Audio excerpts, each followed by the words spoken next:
Welcome back to the Locker Room Talk podcast. As always, we are your hosts, Dalton and Sebastian. This is going to be our college football week 5 recap, NFL week 4. There are 2 Monday night games going on right now, Jets, Dolphins, and then in a matter of minutes, Bengals, Broncos are kicking off. We're not going to be bad podcasters and watch those, mainly because Monday night football doubleheaders, in my opinion, are weird. And then all 4 of these teams kind of blow. So, I mean, the Broncos are the best team playing tonight. They got the best quarterback playing tonight. They got the best quarterback playing. Yeah. I don't know, Tua. He's playing well. He's 9 of 13, 105 and a touchdown right now. But you catch Tua on one of those days where his brain isn't like an AI video. Mush. Yeah, exactly. You saw that tweet that I sent you? Yeah. So funny. Anyway. But yeah, so it's a big weekend of college football. Obviously, there were lots of games. Friday was really fun. Friday, we had 3 close games, 1 overtime game. Obviously, we paid more attention probably to Ohio State, Virginia than we did actually recording the podcast last week. But that upset was insane. I hope Squirrel White survived. I doubt it. He looks like he was fine. I know he was fine, but it's like the and the Lion King when Simba when Mufasa was just getting trampled. Yeah, exactly. Ooh. But otherwise, really good weekend of college football. There were games at every level that were just really keeping it really. Let me ask you. Let's talk about that game because we ended right when the game was ending on Friday. Do you think they stormed too quickly? You know, as much as you've hated on me for this last few years we've been doing this, I'm an anti-field storming guy for most scenarios. That one I love because that was electric as shit. Yeah. That field storming was awesome. And that game was awesome, dude. Chandler Morris, Boomer Sooner, and he's also a North Texas kid, so I'm happy to see that he balled out. You need a big-time game from, like, a big upset. You bet on Chandler Morris. 100%. He did with his legs, passing the ball. Now, he did have the multi-interceptions, but they still won the game. So yeah. Now, we'll obviously get into this in our second episode of the week, but Florida State Miami is this weekend, and I have a feeling a lot of people are going to be down on Florida State. Line open up, Canes 5.5.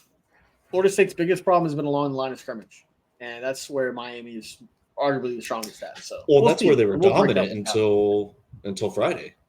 They were so good on the line of scrimmage until Friday. Yeah. So, I mean, they pushed Bama around week 1. Now you can argue that's week 1. We'll get into the Bama-Georgia game. I saw something that apparently Bama players were staying up until like 4 a.m. ordering like Uber Eats and chicks to come over. When in Tallahassee. Yeah. I can't say I'd do something different if I was in Tallahassee. It's one of those, it's Florida State. They were 2-10 last season. We should blow the brakes off of this team. But yeah, exactly. Listen, Thomas, if anytime Castellanos is absolutely going off, you can expect a national tragedy happened. 100%. Maybe Castellanos should just call out every team they have left on the schedule like he did Bama. Yeah. Rally the troops. But a couple things from that game. The throw that he made, I think it was on 4th down, that tied the game. To Deuce Robinson? No, the drive before, right? Yeah. Yeah, because Deuce dropped it. Duh. Well, which a lot of people are going to be talking about the play where they tied it up, meaning it being nonsense or like it means nothing.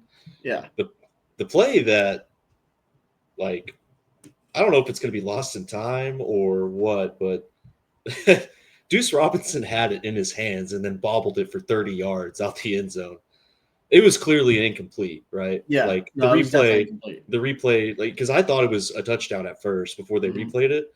And then when they finally like slowed it down enough, the first time when they slowed it down, it was just like, like 0.5 playback speed. It was clearly incomplete, but then they got to the it was just microscopic frame by frame, where they frame by frame stopped it, and it looked like in an instance he had possession of it. It doesn't need to be slowed down that much. You don't need to do frame by frame, right? No. Like when the game happens in real time, if you want to find out if a play should be upheld or reversed, just go half speed or 25%. Yeah. You don't have to do 0.01% playback speed. Exactly. And we'll obviously get into this game later on our NFL recap, but the touchdown that got called back in the Saints-Bills game, I mean, they were on that review for 45 minutes, it felt like. It was incomplete. Yeah. Or the Vikings Steelers that they finally showed the correct angle after they made the call. We'll get into that. Oh my God, dude. It literally, like, I was watching it, and I literally texted you, and I was like, that's a catch. And then they flipped the fucking camera, and you're like, oh, no, he clearly dropped it. Like, it's so stupid. So stupid. But, yeah, the Florida State-Virginia game was an awesome way to kick off. Dude, fantastic game. That was an awesome football game. Friday night football. I hate that it takes over for high school. Speaking of high school, real quick, want to shout this out. You know the number one team in high school football is? Bishop Sycamore. The Bixby, the Spartans of Bixby, Oklahoma, man. Oh, shit. They've been ranked as the number one team in high school football in the country. That's Oklahoma. Oklahoma, baby. Feels pretty great. They need to be tested. They need to play Bishop Sycamore. We'll see how that goes. Yeah, well, they might beat UCLA. So, we'll go ahead and jump in with the biggest game of the weekend, though. Clearly, Oregon, Penn State, Whiteout, Happy Valley. That had electric atmosphere. Awesome atmosphere. That stadium is so cool during a whiteout, dude. Like, it's a bucket list. It's crazy how many fans. Its capacity is like 98,000, but there was like 106,000 fans there. Just unbelievable. Pack that motherfucker as deep as they possibly can. That game was kind of non-competitive for most of the game until the fourth quarter. What it was 3-3. It was 3-3 at halftime. But in my opinion, I felt like Oregon kind of controlled it all the way through. Yeah. You know? And it's exactly what I was talking about. Exactly what we had talked about last week. Drew Aller and Cade Club. I saw Josh McQuistion, the Center Scoop lead recruiter guy, you know, for On 3 at OU. He posted the Spider-Man meme where they're pointing at each other. And he said Drew Aller and Cade Klubnik when they run into each other in public. It's exactly what I said. They're the same quarterback. One's a little bit more mobile. They're not the same play style. They're the same quarterback in terms of showing up when it fucking matters. Well, you know what? Give me your entire thoughts, and I'll give you my thoughts on the game. So it played out exactly how I expected. I did not expect it to get as high scoring as it did towards the end of the game. I thought Oregon would kind of just control and dominate and win by 7 to 14 points. And it looked like that was going to happen. And then all of a sudden in the fourth quarter, Penn State remembered that they had an offense, and they got two great drives. The touchdown to tie it, by the way, that fake toss reverse, the fly sweep fake toss reverse that they ran. I love Andy Cotton. Like that, beautiful play call. Absolutely beautiful. Well, what about the touchdown throw from Aller? I mean, it was a good throw. Absolute. Yeah, it was a beautiful throw. That's where the talent's there. You see that, and if you could just take all of those throws, he's the number one quarterback in the country. Size, mobility. Well, yeah, you're right. He checks all the boxes. It's just the one thing he doesn't check is on the field. Yeah, just like Jackson Arnold. They just shit down their leg when it matters most. Yeah. And, I mean, I hate to beat a dead horse, but that's exactly what it is with Jackson, with Cade, with Drew, with, recently Garrett Nussmeier. Like, it's been – the world of college football has been really weird around quarterbacks lately. And you can't even argue that it's a transfer portal thing because people say that. 3 of those guys, Garrett Nussmeier, Cade Klubnik, and Drew Aller, have all been with their schools and grown up in that system. And so it's not a transfer. Usually the guys that play the best. Exactly. And so, I don't know, man. It played out exactly how I expected. Drew Aller can't make that throw in overtime. You can't do that. You can't put yourself in a position because it was second down, right? When he made that throw? First or second, one of the two. It was early. It was their first down. First possession, yeah. Yeah. No, because Oregon started with the ball in overtime. That was the second overtime because Penn State scored on the first overtime. Then Oregon tied it. Oregon scored on one fucking play. And then they didn't get the 2-point conversion. So it's set up for Penn State to go win the game. And first play, Drew Aller, it was a hook curl. He fell right into it, but he was staring him down the whole way. He was in his line of sight the whole way. you know, and it's not like he was bluffing. Like you look at, say, the Kip Lewis pick six from Auburn last year, where he's mugging and he's bluffing run or bluffing blitz, and then he drops back. That's not what happened. He was a pure zone defender the entire time, and he just didn't see him. He tried to make a throw that wasn't there and was never going to be there, and he got picked. And Oregon won the game. Oregon deserved to win the game. And that's really all it is. The Oregon stuffed the run. Penn State, they averaged as a team 4 yards per carry, but, Nick Singleton couldn't get anything going. He averaged 1.9, had a long of 6. Katron Allen was their best. Yeah, he was good. But it wasn't enough. They gave him the ball 12 times, and he was clearly their best offensive weapon. But Oregon played a damn good game. Also, before you get started, is Dan Lanning on coke? Did I send you the video? I didn't text you the video, did I? Because but I've been seeing it everywhere. I have it just chilling on my phone. I can show this. Yeah. Yeah, I recorded it to my phone. Listen. He's on coke. Not a drug guy. Me neither. No false accusations. Okay? None at all. It looks suspicious. Yeah. Listen, it's a wideout, okay? You got to be amped up somehow. Yeah. Well, yeah, it's a wideout. Makes sense. Wide everywhere. Yeah, it's a wideout. He got prepared with the ultimate white. A little powder. But, yeah, no, I think it was a fantastic football game. I like defensive slugfest. I had a couple of buddies text me like, this is boring as shit. It was 3-3 at halftime, and I was like, let's fucking go. Like, well, it's Big Ten football. Yeah, it's Big Ten football. And also, Big Ten's really trying to push that Oregon-Penn State rivalry. It might grow over the next 10 to 12 years, but you can't call it a rivalry until it kind of gets to that point. Yeah, once Penn State can actually rip off the wins. Yeah. Once they fire James Franklin, if that's route they decide to go. But do you? He's been good. He brought that program back to life. That is true, and that's the big thing there, right? Like we talked about that last week. Florida got rid of Dan Mullen, and look where they've been ever since then. That made no sense. That was the dumbest firing ever. Yeah. He was bringing them back, and they got rid of Dan Mullen, and they've been in coach purgatory. So it's like at Penn State, do you take the risk of getting a new coach and risk losing it all and hopefully getting back to there someday? Or, if you're going to do that, you'd have to take someone that's clearly established and has clearly done it. But all the people that you would want to take that job that have done it are kind of already at that level of Penn State of the program. Dude, I don't think you do.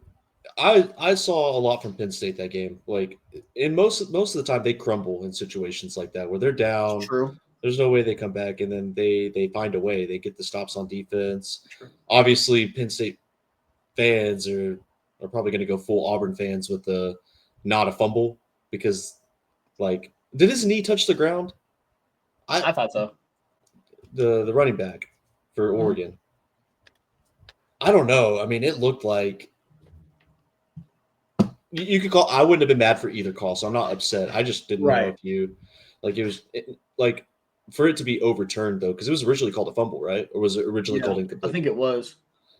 Whatever it was originally called is what it should have stayed. So if they overturned it, that's kind of surprising. I agree. That's one of those that it's so close.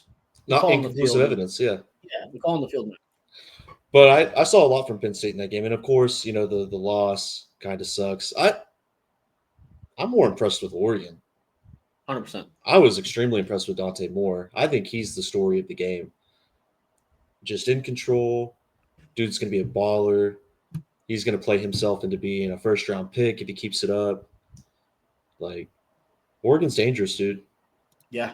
Oregon's dangerous. And I think their defense is good. I need to see an elite performance from them, though.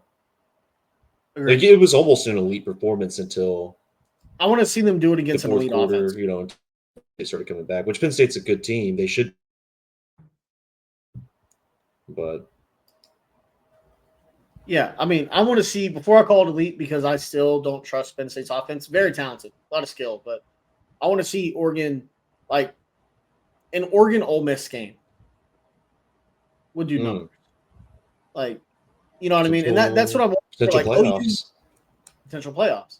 OU's had a great defense all season, right? They've locked up some really good teams. But like when Oregon plays, obviously we have Texas and South Carolina and stuff, but that Oregon Ole Miss game, it's like, hey, if this defense is legitimately elite, like that's going to tell you. Yeah.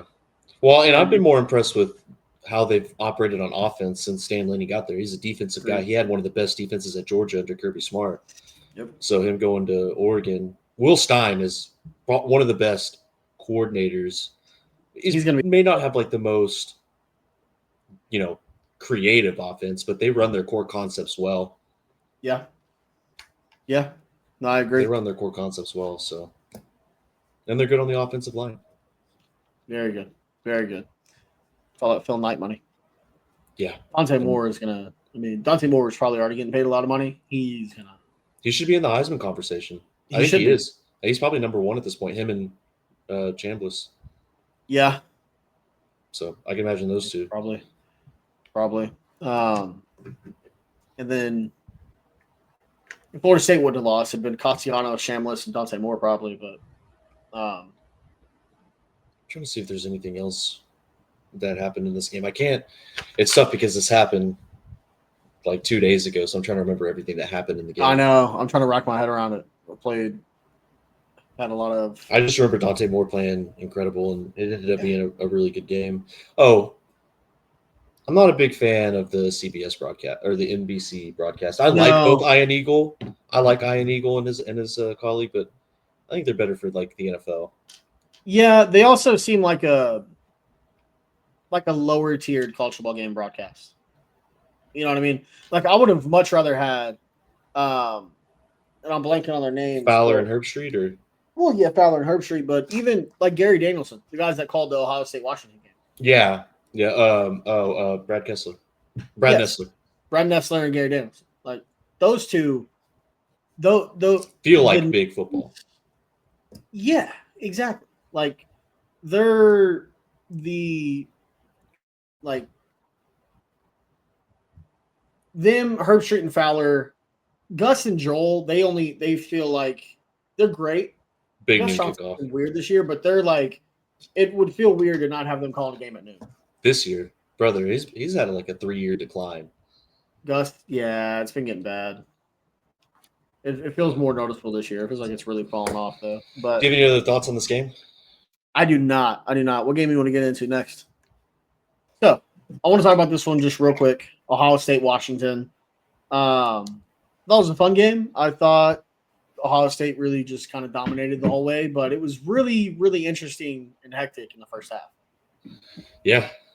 There's a lot of turnovers. They were only up 7-3. I know. It was really fun. It was really keeping me in for that Washington cover, but ended up not happening. So, but Julian Sain looked good. Obviously, Jeremiah Smith looked good. Bo Jackson ran the ball well. But I mean, really, at the end of the day, Ohio State's defense is like elite in the red zone, and dude, they're so Washington good. just couldn't do anything once they got down there. They were moving the ball well. They just couldn't do anything inside the 20. So. They have a good quarterback too, like Damon Williams. He's not a bad quarterback. They have a good secondary. Yeah, receiver, and then their running back Coleman. I mean, they have weapons and talent. Jed Fish is a hell of a coach too. So they're probably Ohio State kind of separated themselves in this one. Yeah, definitely. And it's really just leaned on it. I still think they're beatable, but they'll probably be contending for a national title again this year. 100%. 100%. Julian Sain's only going to get better as the season goes along, too. And he doesn't have to do a whole lot. He's extremely efficient. He doesn't have to throw it all over the field. They do well. So, we'll hit on this one, and then we'll finish up at least the main games we're focused on with Bama, Georgia. But LSU Ole Miss, this is one that Ole Miss was favored coming in. We both kind of talked about it with LSU. What's up? I think Michigan can still beat Ohio State. I agree. It's like OU Texas. You throw everything out the window. That game throw out the record books for a reason. Exactly. Well, I guess you can't if they win 5 in a row. Yeah, that's going to be. Michigan's only going to get better. Yeah, it's only going to. It's insane that Ohio State fans like Michigan can win 5 in a row. Ohio State coming off a national title would still likely be in playoff contention. Michigan fans would still be calling for Ryan Day said. Not a Michigan. Ohio State fans would still be calling for Yeah, they hate losing to Michigan. Yeah, they hate that almost more than they love winning a title. Yeah. It's crazy. It's insane. But moving on. LSU Ole Miss. This is one that we had talked about. Ole Miss was favored coming in. I think the line finished at 1.5. Ole Miss is just insanely talented offense. LSU struggles on offense, but what looked like an immensely talented and really good defense. It looked that way for quite a while. I mean, the first quarter was 7-3 LSU. They had that really weird touchdown where Nussmeier threw it up to, I think, Bauer Sharp and just got batted right in Nick Anderson's hands. That one felt weird, seeing Bauer Sharp be targeted and then Nick Anderson catching the touchdown. But really the biggest problem that remains, I want to talk about LSU first, they can't run the football. And so everything's put on Nussmeier. We kind of talked like, is he hurt? Well, and the reason I asked is because of the reports that were coming out in late August is when I saw them that apparently he had an undisclosed injury and, LSU, they brushed it off or they said, no, he's fine. Leave it to Brian Kelly to, swipe everything under the rug. Remember, he killed a kid. Anyways, there were reports coming out that and it looks like he is because there's just, when he throws the ball, like, he's throwing on time. He just he can't rip it right now. Yeah. He can't rip it. So like the passes are going behind his receivers or they're getting picked off because there's no zip on the ball. Like you can tell there's something going on there. And they're going to have to be able to run the ball if they want to have any success on offense. And what they have, like 60 yards rushing, if even? They had 59 yards rushing, 2.8 per carry. Yeah. Durham he's hurt. Yeah. But I mean, even then, like they still weren't running the ball well with him. You know what I mean? And so it's been a huge problem. I don't know. Like, are they that bad up front? Like, is their offensive line that bad? It didn't seem like it, But maybe. Who knows, dude? I don't know. It's just it's strange. It's very, very strange.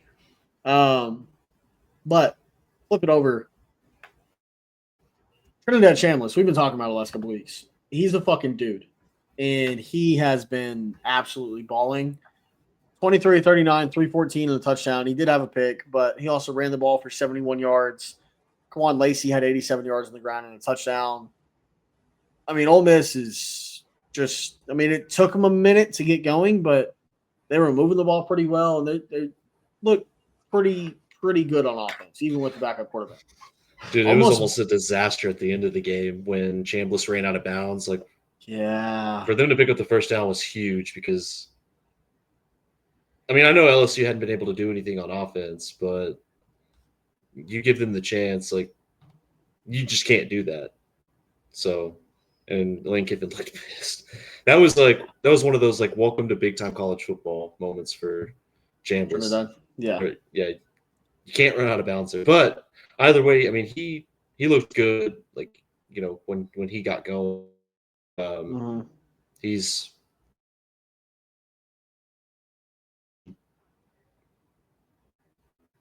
Yeah, no, he's been looking really good. The Ole Miss defense, don't know what to make of them necessarily because LSU's offense is just so porous, but they didn't look bad. They didn't. They looked fairly competitive throughout most of the game, and it's just so baffling that LSU just can't run the fucking football. And it's crazy because like you look at them and you look at OU, another team that's highly ranked that's been struggling to run the ball, like. OU still looking at QB run game going, and that's one thing that Nussmeier just doesn't have. He is not a mobile quarterback at all, and so it's been hurting them because at least Mateer can get something going with his legs. Mateer, Chambliss, like you name the quarterback. Like there's a lot of Dante Moore. Yeah. These are guys that can still make things happen on the ground if it's not working either with traditional run game or if there's nothing to throw the ball for. So, maybe a lot of people, including us, had LSU on fraud watch. I still think they're a really good team, but they have lots of major issues. and it's going to be tough for them to make a true charge at the playoff if they can't outscore people. And not even that they have to score a ton. They score 4 touchdowns in this game, they win. Like their defense is good enough to allow Who's them the to do backup that. quarterback For Ole Miss? Probably Michael Van Buren. Yeah. Huh. Or Jawan Johnson. I think it's Michael Van Buren Jr. He's Yeah. their backup. But Okay. Probably not a better option than Nussmeier right now. no, definitely Which not. that's where LSU's in trouble. Yeah. And so now coming up, LSU does have South Carolina. They go to Vanderbilt, which is looking like a tougher and tougher game every week. They're at home for A&M. They go to Tuscaloosa to play Bama. Then they get Arkansas, Western Kentucky, and they finish the season in Norman. So, I mean, they're sitting at 4-1, 1-1 in the conference right now. It's going to be a tall task for them to win 10 games.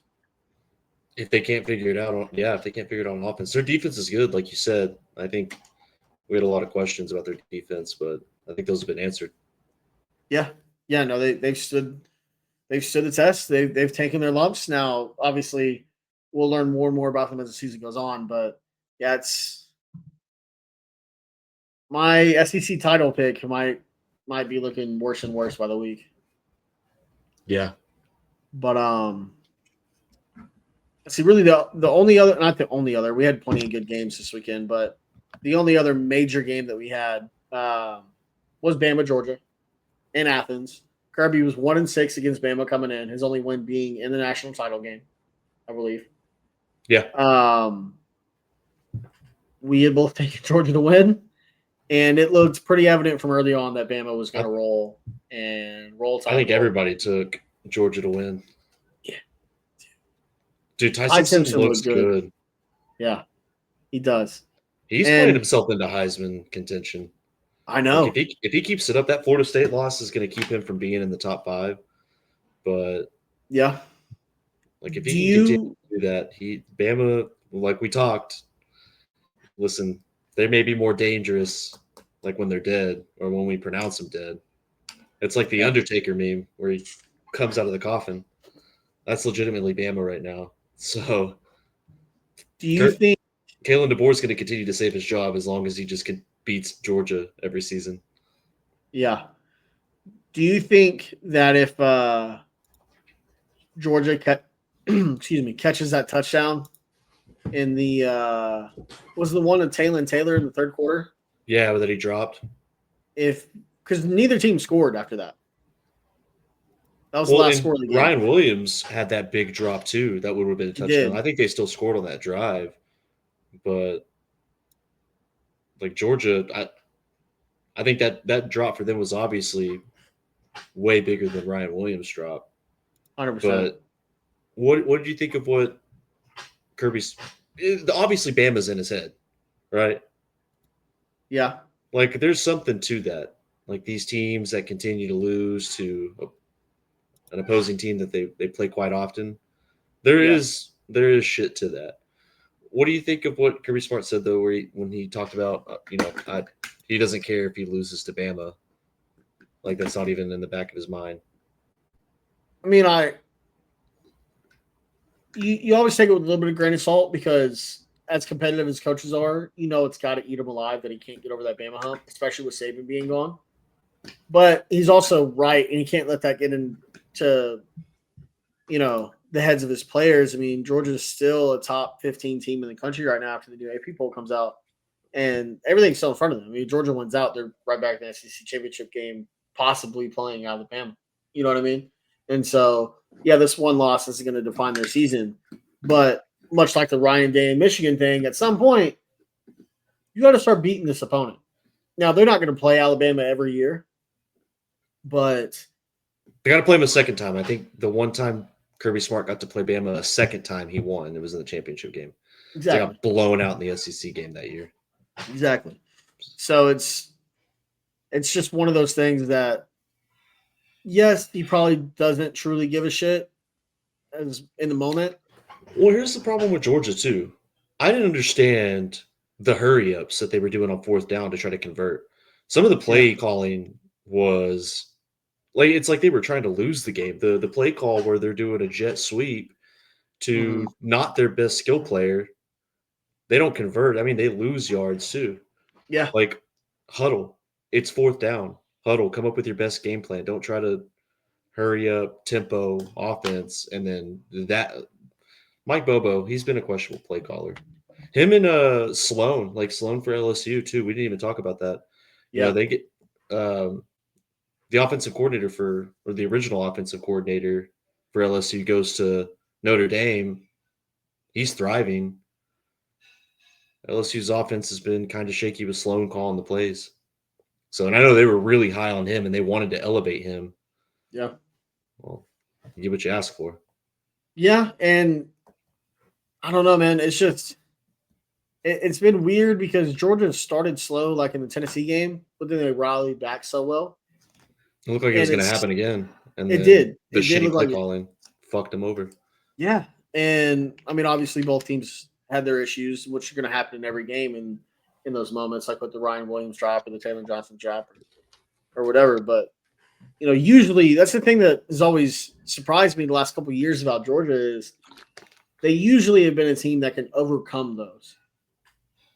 And they're still fairly young, and Very I don't so like in a lot of positions they have a lot of room to grow, but it's just it baffles me to see a Kirby Smart team not overcome these things that they usually do.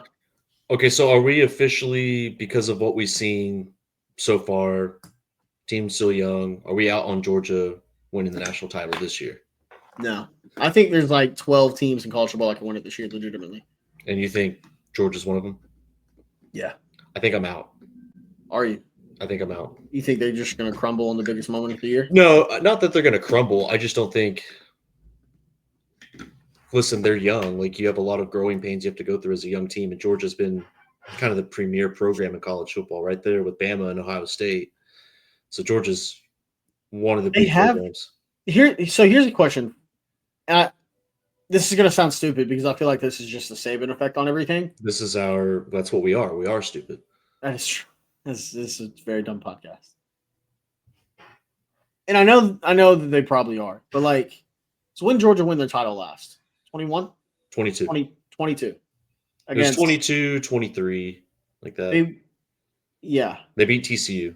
They hammered them. I don't even think they beat TCU. I think they just slaughtered them. Yeah. It was a frog slaughter. Yeah. They tried the frog splash and they didn't splash.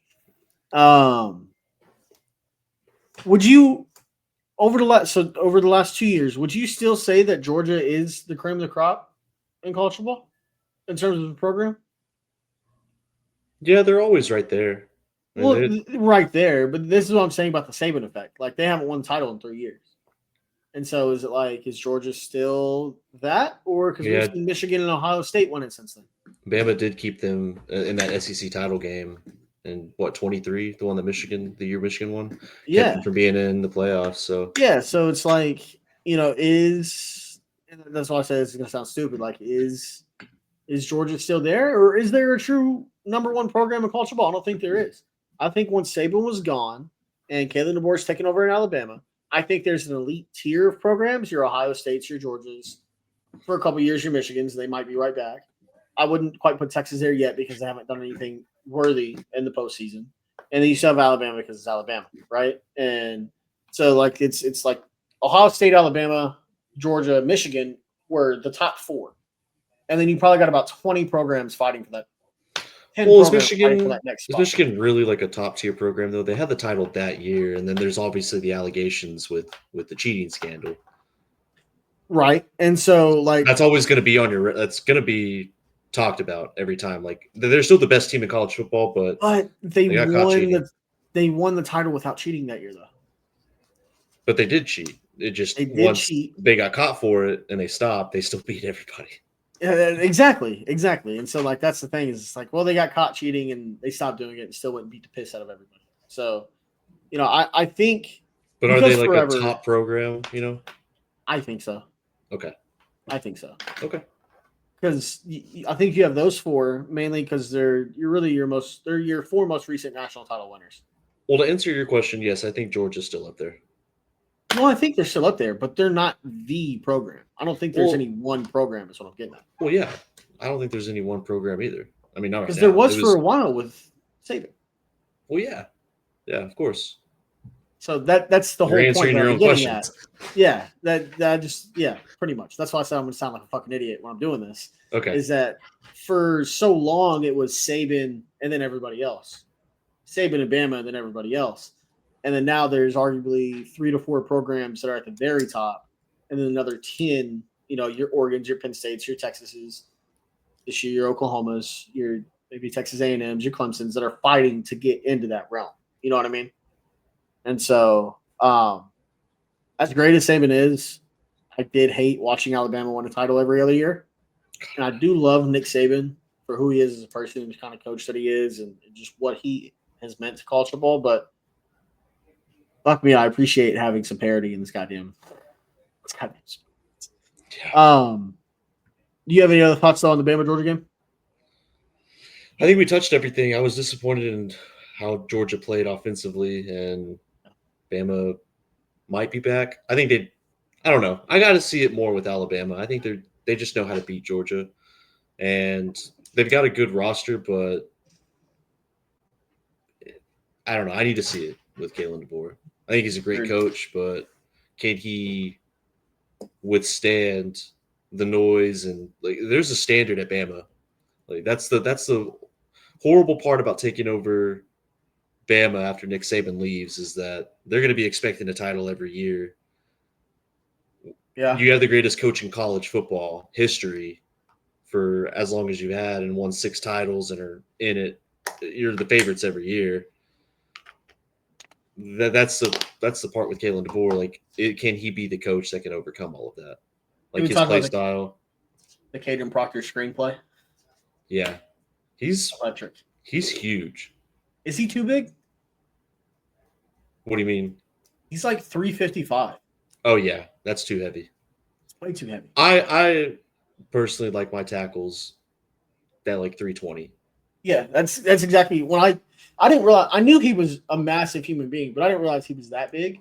And then when I heard it, I was like, maybe he should. It was a sick play though. It was a fucking sick play. It was a sick play. It reminded me of like to do that with like Ryan Dan Campbell and Ben Johnson doing that with like Penei Sewell. Yeah. Or like Dan Skipper, just stupid fucking plays. Like, and listen, I was kind of high on Bama this season to start. Like, I thought Bama would be definitely in the mix because they brought Ryan Grubb back. He's been everywhere with Kellen DeBoer, Indiana, Washington, and now he's back with Bama. So he's a good play caller. He's a good coordinator. Very good. So very good. If Bama's going to win 10 games, I think it's going to be because of their offense and what Ryan Grubb, the X's and O's, the strategist that he Doesn't is. that feel weird? Like Bama, Georgia, like you think both those teams, they're going to do anything of note this year. They're going to rely more on their offense. And then you look at OU and it's like their defense should carry them for most of the season, no matter, through the spells of the offense. So Oklahoma's got a run game problem, and they've got offensive line injuries and stuff, so they just need to get healthy. That is true. Perfectly timed, just exquisite bye week for us this year. Yeah, almost a double bye. I almost hate how early it is, but with the injuries that we have, I'm glad that it's there. Yeah, and we get 2 byes, obviously. So we get a bye. I think between either before Bama or after Bama. I think it's before. I think it's between Tennessee, Bama. We get a bye this year. Do we really? Yeah, we have a double bye. We have 3 byes then. Kent State. Yeah. Fuck you. Those are my flashes. I'm shit on my foot. We opened as a 45.5 point favorite. Do you have any other thoughts on? Oh, that's gonna be tough to beat that spread. It is. That's a lot of points. That is a lot. What else do you have anything else on Georgia Bama? No. You want to start going conference by conference? Rapid fire. Let's do it. Cool. ACC? Yes, ACC. So obviously we had Florida State, Virginia. That game happened. Wake Forest and Robbie Ashford took Georgia Tech to overtime. And Haynes King and the boys got it done. Wake Forest tried to go for 2 to win it at the end and just get out of there. But Georgia stood tall, or Georgia Tech stood tall. They won. They're 5-0. and dropped in the ranking. We'll talk about the AP poll. It's pisses me off. Duke Syracuse. I thought Syracuse was going to show up at least in part. No. They got their ass kicked. Do you think Fran Brown had them doing any more suicides after the game, or he might have committed suicide? He might have. He might have burned the tape with his body. Yeah. Menzel looked good. Menzel did look really good. But they rushed the fuck out of the ball. Didn't they have like 250 yards rushing, if I'm not mistaken? 235. Close, yeah. And that's taken into account 22 sack yards. So really, they had over 250 on the ground. Yeah. Here was one that you certainly called out, and I didn't necessarily have my nose on, but Louisville went into Pittsburgh and beat Pittsburgh 34-27. Yeah, a little bit in the way they came back, too. Yeah, man. Yeah, they were down early, and they just rallied and kind of took control in the second quarter and really never looked back. It was 27-17 at halftime, but all the momentum had kind of shifted in Louisville's favor. The way they stormed back. So that was a damn good game. My underdog of the week, I thought it was insane that Cal was a 5.5-point dog. I know it was going across the country to Boston College, but I still thought it was insane. And they made me clench a little bit, but in the end, they proved me right. And they won 28-24. JKS 22-34, 252, and 2 touchdowns. It's going to be really interesting to see where he's playing college football next year, because it's not going to be a Cowboy. Go ahead and talk about go to the next game. We have to have a conversation. Yeah. Virginia Tech's 2-0 with an interim quarterback. Yeah. They beat NC State 23-21 in NC State at NC State's place. I forget where they're at. Is it Durham? No, that's Duke. But anyways, yeah, is Virginia Tech back all of a sudden? Beamer ball? Beamer ball. Should they? Who's their interim coach right now? Let's see if it'll show me on here. Go to the roster. Philip Montgomery. Honestly, it was back and it was back and forth, but they scored the game-winning touchdown. So really competitive game, really good, fun. The Hokies are 1-0 in ACC play. Or not the game. They had the field goal, and then they just didn't score after that. It was like 5 minutes left to go in the game or something. Yeah, Virginia Tech, they might be back. They might be back, man. They might be back. And then to finish it out in the ACC. It's so weird. This is an ACC game, but Stanford beat San Jose State 30-29. San Jose State's quarterback threw for almost 500 yards. Yeah. Pretty fucking crazy. But, yeah, Stanford's got 2 wins on the season, so good to see them finally get something rolling. Friday night, we had 2 good Big 12 games that ended with the exact same score. Arizona State, TCU went down to the wire. Arizona State scores 10 in the fourth quarter to overpower TCU. They win 27-24 behind Sam Leavitt, throwing for almost 300, and their running back Brown having 134 on the ground. Jordan Tyson, damn good receiver. Yeah, he's playing himself into being one of the top receivers taken. 100%.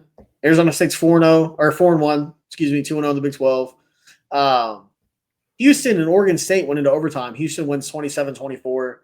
Undefeated 4-0 Houston takes on undefeated 4-0 Texas Tech this week. Talk on ESPN. So Willie Fritz.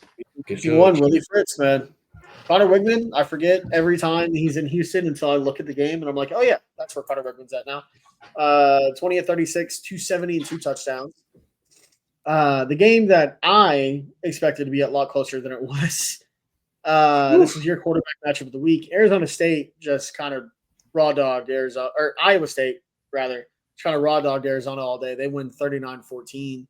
Noah Fifita was okay. 5.3 average per completion, only 253 yards on 32 completions.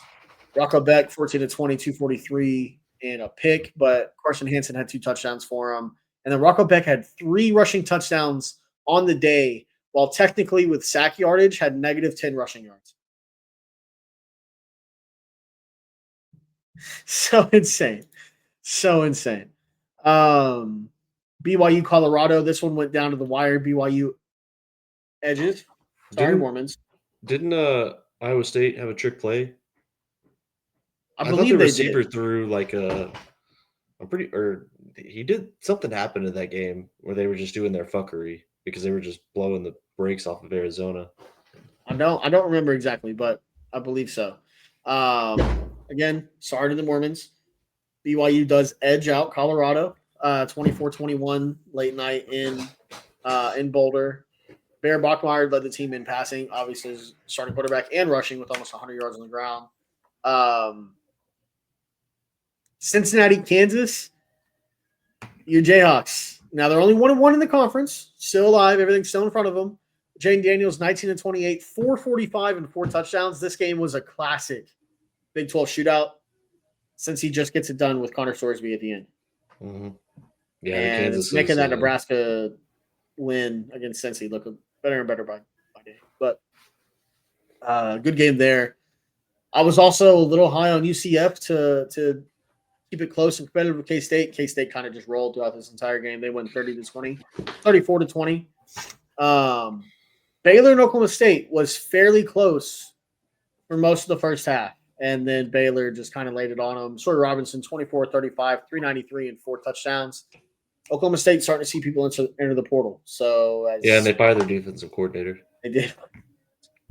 So as they're losing recruits as well. So as things are spiraling for Oklahoma State, it's getting worse and worse every day.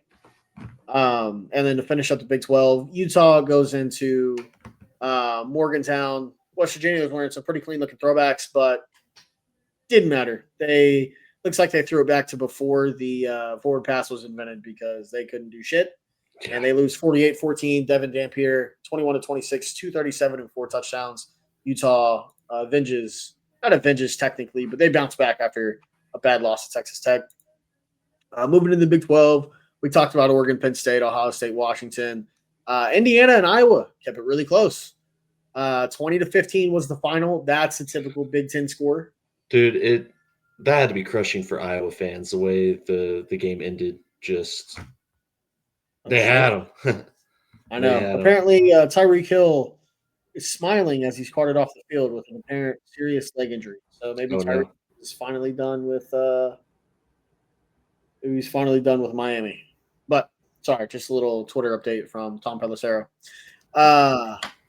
Old stinking Lincoln strikes back, and USC gets their first loss of the season in Champaign.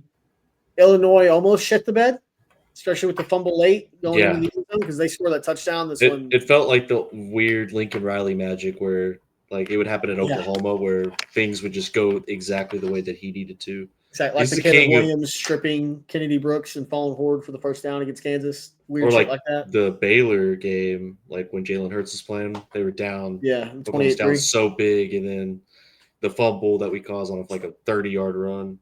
So, is it Malachi? I think it's his first name. Malachi Last name Lemon for USC. Yeah, stud, insane receiver.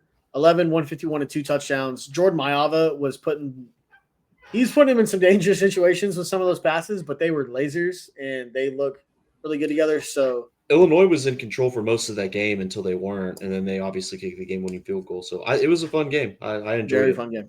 I enjoyed that one as well. It was a really good Big Noon kickoff game to get us going. Yep. Minnesota beat Rutgers 31-28. Minnesota, in my opinion, underrated uniform set, especially the helmets with Gothi on the side. Beautiful. Underrated team. 3-1, 1-0 in the Big Ten. And then probably the game that nobody watched. If any people actually watch this, true sickos, truer than us. Northwestern beats UCLA 17-14. They scored 17 in the first half. Didn't need to do jack shit after that and still win. Nico Imava, 19-27, 180 and a touchdown.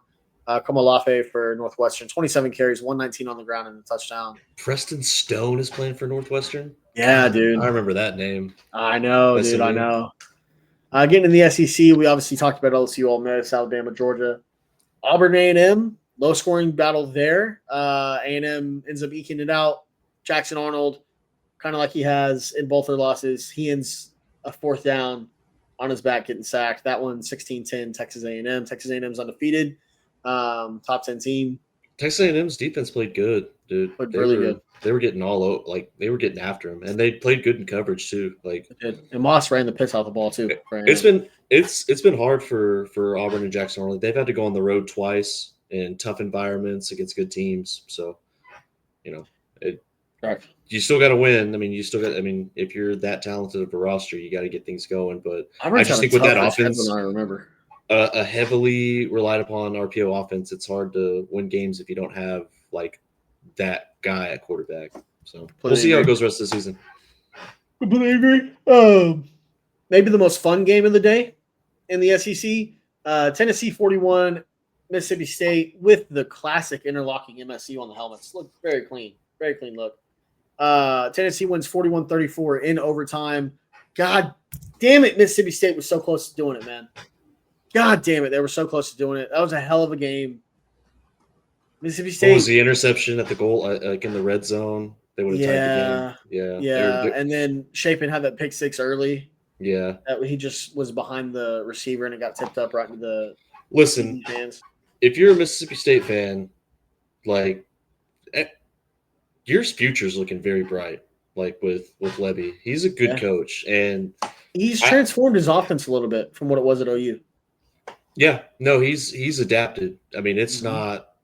Well, you can run a heavy RPO offense when you've got a quarterback like Dylan Gabriel, so it makes sense, And he didn't run a very heavy RPO offense under Kiffin when they had Matt Corral, but he's adaptive. He's one of the bright offensive minds in college football. I was very high on the running back they got from Southern Alabama, Fluff Bothwell. He's a stud, dude. Hell of a name. I was very, very high on him as like being one of the top SEC running backs, and he looked good in this game.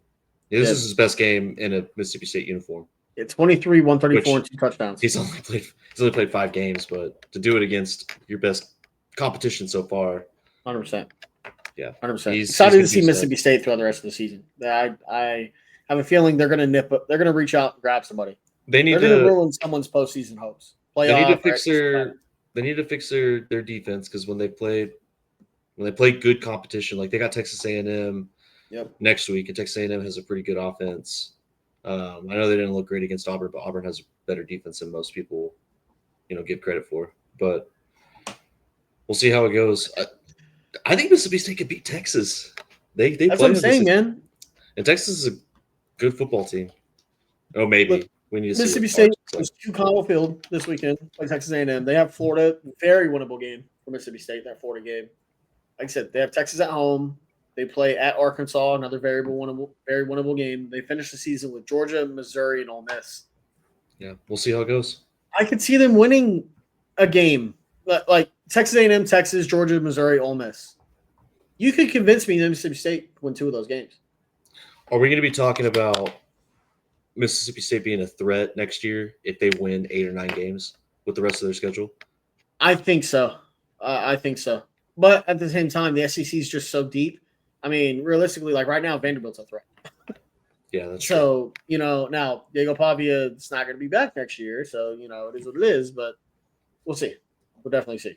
Yeah. Speaking of Vanderbilt just destroys Utah State 55-35. Vanderbilt does have defensive woes. No, but they didn't cover the spread. They didn't cover the spread, which is tough.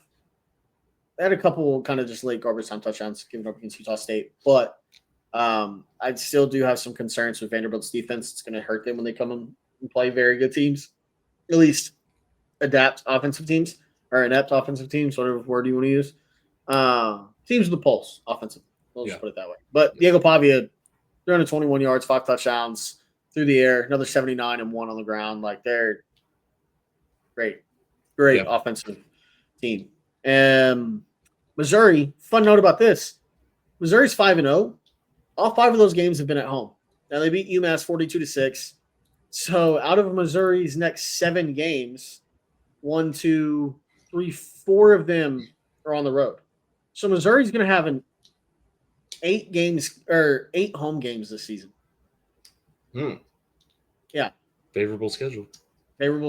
They have Bama next. They have bye week, then they have Bama. And then they go to Auburn. They go to Vanderbilt. home for A&M, Mississippi State at home. Then they finish the season at Norman, at Arkansas. There's a very real possibility they could be a 9-win team.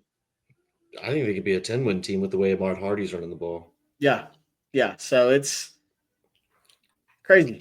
It's crazy. He had another 130 and 3 touchdowns. Bo Prabula, 26 of 29, very efficient, 241 in the touchdown. Sam Pittman was fired Sunday morning after Notre Dame just beat the shit out of the Hogs, out of the Razorbacks, 56-13. CJ Carr looked fantastic, 22 of 30, 354 and 4 touchdowns. Jalen Green looked okay for parts of the game, but it is officially time for the man to return in Arkansas. Sometimes you got to go back to actually move forward. Sometimes you do. So it'd be an interesting thing to watch this year. And apparently, within Arkansas boosters, they want Rhett Lashley. Has been the word coming out of there. They want Rhett Lashley really bad. I almost argue SMU's a better job. Now they're a Power 4 school, especially with the money they have there. But Arkansas has money too. Arkansas does have a lot of money, and so they really want to make a case. Very open possibility. Kentucky gave me hope early in this game. They died quickly. They ended up losing 35-13 to South Carolina. Lenore Sellers, 11 of 14, 153. Seth McGowan, another 100-yard day, another touchdown. So that was fun. Are there any other? That was remember the last. Remember when you were talking about, like, do you make the coaching change with like Penn State and James Franklin? Like, it's coaching searches are so hard. Like, you never know who's going to work and who's not. Like, coaching searches are a nightmare for a program and fans. Yeah. Do you start looking elsewhere if you're Kentucky? Like, is Mark Stoops just never going to get you over the hump, or like, can you not take that chance because Kentucky is just Kentucky? I think Mark Stoops wants out. You think so? In Lexington. I think Mark Stoops is done. I think that the smoke that was thrown around about the Texas A&M job, I think that was very real. And there's been issues between Kentucky and their football program because Kentucky is so hyper-focused on basketball, which Kentucky, that's their thing, right? But you can't blame them if they started looking around. So at some point, you have to produce with what you have, and I think Mark Stoops has done that. Kentucky's had some decent seasons, but I think Kentucky is always going to kind of live in this world where holy shit, Justin Fields. They're just decent. You know what I mean? Yeah. So I think they'll scrape the bottom of the barrel in the SEC for quite a while. Are there any other college football games that you want to talk about? I think we covered everything. All right. Real quick, I do want to run through the AP poll because I like shitting on the AP poll. For what it's worth, I do think they got 1 through 6 right. 1 through 6, I think, is good. In order, they have Ohio State, Oregon, Miami. Ole Miss jumps up 9 spots after beating LSU. It's number 4. OU listed at 5. This is OU's highest ranking since 2023, I believe. 2023, they made it up to number 6 after the win against Texas. Texas A&M jumps up from 9 to number 6. Here's where the issues start. Penn State has beaten Nevada, FIU, and Villanova. They lost to Oregon in a close game. Penn State is ranked number 7. Behind them is an undefeated 5-0 Indiana team that has multiple Power 4 wins and a conference win. Number 9, Texas, 3-1. Texas has 0 Power 4 wins, and their loss being at Ohio State. Well, they might beat Florida. They might be Florida. Yeah, that's true. But as of right now, building off resume, Texas is, I don't think, a top 10 team. Alabama, 3-1 after the beating of Georgia. Completely get that. They're at number 10. Texas Tech at 11. I think Texas Tech, resume-wise, is worthy of a top 10 spot just for what they've done. They haven't played a whole lot of good competition, but they beat the piss out of Utah. Utah beat the piss out of 2 opponents so far. So exactly. And so it's like, basing off of that, I think Texas Tech's a much better team than their ranking says. They're the best team in the Big 12. They're like, if this continues, like if there's just not a catastrophic fall off for that team, they're in the Big 12 championship game. 100%. Number 12 is Georgia. which I think 12 is a good spot for Georgia. I just think like there's teams ahead of them, like Penn State and Texas, that I don't think should be ahead of them. Right. LSU at 13, kind of the same thing there. Iowa State's at 14. They don't move at all, and they have beaten Kansas State in Ireland. They beat Iowa. They beat obviously they just beat Arizona, beat the shit out of Arizona. Who else have they beaten this year? I put them at like number 11 or number 10. And then they beat South Dakota and Arkansas State. I think resume-wise, right now, Iowa State's a top 10 team. I agree. Tennessee at 4, or they're 4-1. They're at 15. They don't move. Vanderbilt 5-0 is at 16. I think Vanderbilt, after beating the shit out of South Carolina, beating the shit out of virtually everybody they've played. It's really hard though because Lenore Sellers did get hurt and he didn't play. Like he got hurt early. That is true. That is true. Florida State falls 10 spots after loss to Virginia. They are at 18.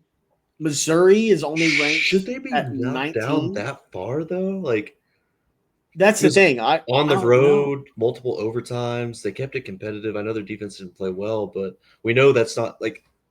Hey, sometimes you get into a Big 12. Like your defense is good, but sometimes the Big 12 game is inevitable. You know, like it just happens. Exactly. So I don't think they should have fallen that far. Missouri at 19, they're 5-0. Now they haven't beaten anybody except for Kansas. I think Kansas is their best win. Still think that's kind of insane for them to be that low. It is a good one. Michigan at 20. That seems fitting. Notre Dame at 21. That's fitting. Illinois 22. I like that. BYU 4-0 at number 23. They haven't really played anybody, though. And then 24 and 25 is Virginia and Arizona State. Other teams getting votes: South Florida, Utah, Mississippi State. Memphis, I think, should be ranked. Louisville, USC, Maryland, North Texas, TCU, and UNLV. I think the biggest changes for me, I would take Penn State. You got to put North Texas at number 1, right? I mean, come on. I think so. No, but I would take Texas out of the top 10. I would take Penn State out of the top 10. Honestly, probably both those teams out of the top 15. I would slide Iowa State and Texas Tech ahead of Bama just based off the fact that they're undefeated and have a really good resume so far for what they've done. And then I'd bump Georgia Tech and Vanderbilt up. I think it's criminal that Georgia Tech is the number 17 team in the country right now. And I think Vanderbilt's criminal that they're number 16 in the country. Now we're going to start learning more and more about these teams. Vandy plays Bama after the bye week next week. But it seems like the AP voters, most of them don't watch all the games, obviously. But it also seems like they have a real problem shying away from what they said in the preseason. They want to be right so bad that, like the Illinois thing, Illinois got mollywopped by Indiana and were still ranked after a 53-point loss. Now they proved they deserve their ranking after beating USC, but still, that is just insane. So yeah. I don't know. I just like shitting on the AP poll at the same time. So, you want to get into the NFL talk? Let's do it. All right. We had our first international game of the season. Pittsburgh Steelers and Perk Rogers. He's back. He's back to being Perk Rogers. His nose and smelling salt, but you never know. Could have been Coke. Him and Dan Lanning could be getting together. Could be ayahuasca. Really don't know. He was Zen Rogers out there on the field. They beat the Vikings 24-21. Minnesota made that very too close. Much too close for comfort there at the end. Fucking hit the over. But anyways, Kenneth Gainwell had a good day. DK Metcalf had the 80-yard touchdown. A-Rod looked like vintage, efficient A-Rod. And their offense looked good. Yeah, they did look good. They did look really good against a good defense in Minnesota. It's a very good defense in Minnesota. Carson Wentz threw for 350 and 2 touchdowns. But Jordan Addison, first game back, he had a really, really long play. He got hawked down by – was that Alex Highsmith? No. Who was that chased him down on that long play? Fuck, I don't know. He No, deserves a game ball, though. It was a white guy, though. He deserves a game ball for that. He does. Was it let me see. I think it was 41. Peyton Wilson? Yeah, Peyton Wilson. Yeah, it was Peyton Wilson. God, I was so high on Peyton Wilson coming out of NC State. Yeah, no, he listen, game ball to that kid for that chase down. That was amazing. We did have an all-time funny like Carson Wentz needs to drive down the field to end the game, and they had the interception that was called back. We talked about the replay where they showed like 14 different angles where it could have been intercepted, and once they made the call on the field, then they finally showed the correct angle, which is funny. But yeah, no, Carson Wentz kind of turned back into Carson Wentz at the end there. Oh my God. What? I'm sending it to you right now. Sorry, bad podcasting. Did you see the Tyreek Hill injury? Nuh-uh. I'll just send it to you on Twitter. Holy shit. Oh my God. Oh my God. I like those uniforms. No, they look beautiful. Oh God. Oh. Oh no. Oh fuck. Oh my God, that's unlucky, dude. Oh my God. Apparently he was smiling while being carted off. That's insane. But oh Jesus Christ. Oh, Justin Fields had a sick scramble for a touchdown too. Yeah, I didn't see it yet. I'm gonna go look at it here. And this has been our Steelers Vikings talk. exactly. But no, it was a fun game. I'm still against NFL international games, but it is what it is. Yeah, congrats, Roger Goodell. You got exactly what you wanted. Exactly. Dublin fans were awesome. They were. What was the next game that you had lined up? I know you had an order set up for them. Oh, was there anything else on this game? Did anything else happen? I mean, we had the funny Aaron Rodgers moment on the tush push with Darnell Washington, where he just kind of stood there, hands on. Oh yeah, they had their own tush push. They had their own version of the tush push. I remember that. God, I love A-Rod. Really, I know he's not a Packer, and it's been a couple years, but obviously I love Aaron Rodgers to death. This is most likely his last season. It's fun to see him out there having fun for his last go-round. I'm really. We'll see how it looks the rest of the season. Is this just the classic Mike Tomlin game? You're an underdog, and you go out there and you beat a good team, and then could be. Yeah.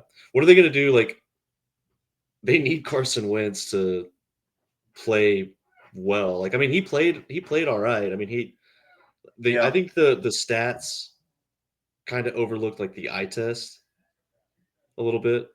Yeah. Because the 81-yard pass play to Addison was mainly just Addison. So he had a couple of good throws, but like you're gonna need you can't bench him for Desmond Ridder, right? No way. You play Carson Wentz until JJ's back. Hopefully he gets things going. I don't think there's a place. It'll be a long season for the Vikings. Why did McCarthy travel? By the way, didn't he just have a baby? I mean, hey, if you had a baby, would you really want to be around all that screaming while all your buddies are getting turned up in Dublin? I guess he had to have a talk with his wife, right? Like, yeah, he's like, listen, when am I ever going to get the chance to go back to Dublin? She's like, literally in 6 months after the season, we're filthy rich. Like, listen. Well, babe, listen, it's your job. I'd be fucked up. Oh my gosh. Get back in the no, I'm kidding. But yeah, no, it's a fun international game. It was cool. Next game I want to go ahead and get into Eagles Bucks. It looked really ugly for Tampa to start. Baker did what Baker does, and he willed them back into that game. Had two 70-plus yard touchdowns, one to Emeka Egbuka, who might be Rookie of the Year at this rate. Like, he is playing absolutely insane football. And then another one to Bucky Irving. It's the witching hour when Baker Mayfield is willing the team back and going for a fourth quarter drive. Like, it just feels like the witching hour. He finished 22 of 40, 289, and 2 touchdowns. Really fun game. Like I said, Baker is just trying to will his team back at the end. Both teams are kind of beat to shit right now. But banged up. Really, what I had said last week is, hey, I think the Eagles defensive line is really going to dominate in this game. And they did for most of the first half. I mean, Tampa couldn't move the ball at all. It was 24-6. Didn't they have the block kick too? They did, I believe. I believe they had a block kick. So yeah, it was tough for Baker and them to get stuff going. But I mean, hey, they really fought back in the second half. They finished with the safety at the end. That's really just the Eagles obviously running it out and just having the punter. Looked like he was getting chased by a bunch of his older brothers, though. He got really scared right there at the end before he went down in the end zone. But, well, the Eagles scored that touchdown in the third quarter. They didn't score again. So it was 13. It was like 31-13, and it was just Bucks were trying to will a comeback, but Baker threw that bad pick in the end zone. Yeah. Just throw it away. Yeah.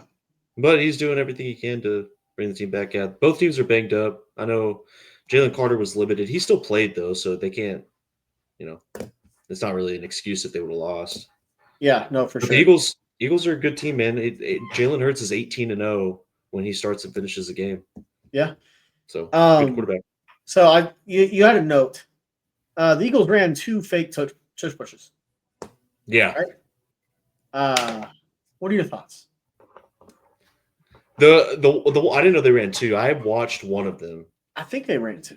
Yeah, they ran a fake tush push. That shouldn't be allowed. Like, you're so good at the tush push. Why do you got to throw out a that should be illegal. I think so. And especially like getting motion, or not motion, but just getting the wide sweep with Saquon. Like, no one's beating him to the fucking end zone. Yeah. On that, you have 11 guys in the box as close to the line of scrimmage as possible, and Saquon's just going to get the sprint to the corner. I mean, yeah, should be illegal. But I mean, that was one of the things that I remember about that game, and I was just pissed when it happened. I'm like, fucking bullshit. But I was mad too, and I was like, Saquon Barkley. Well, and it wasn't just because that it was the Bucs. I root for Baker. If it would have happened to any team, I'd have been like, you're so good at this play. Like it shouldn't be. I can't explain why it shouldn't be allowed. You got to be a ball watcher to know. Like, you're so good at this. Like, of course, and it's schematically very, very.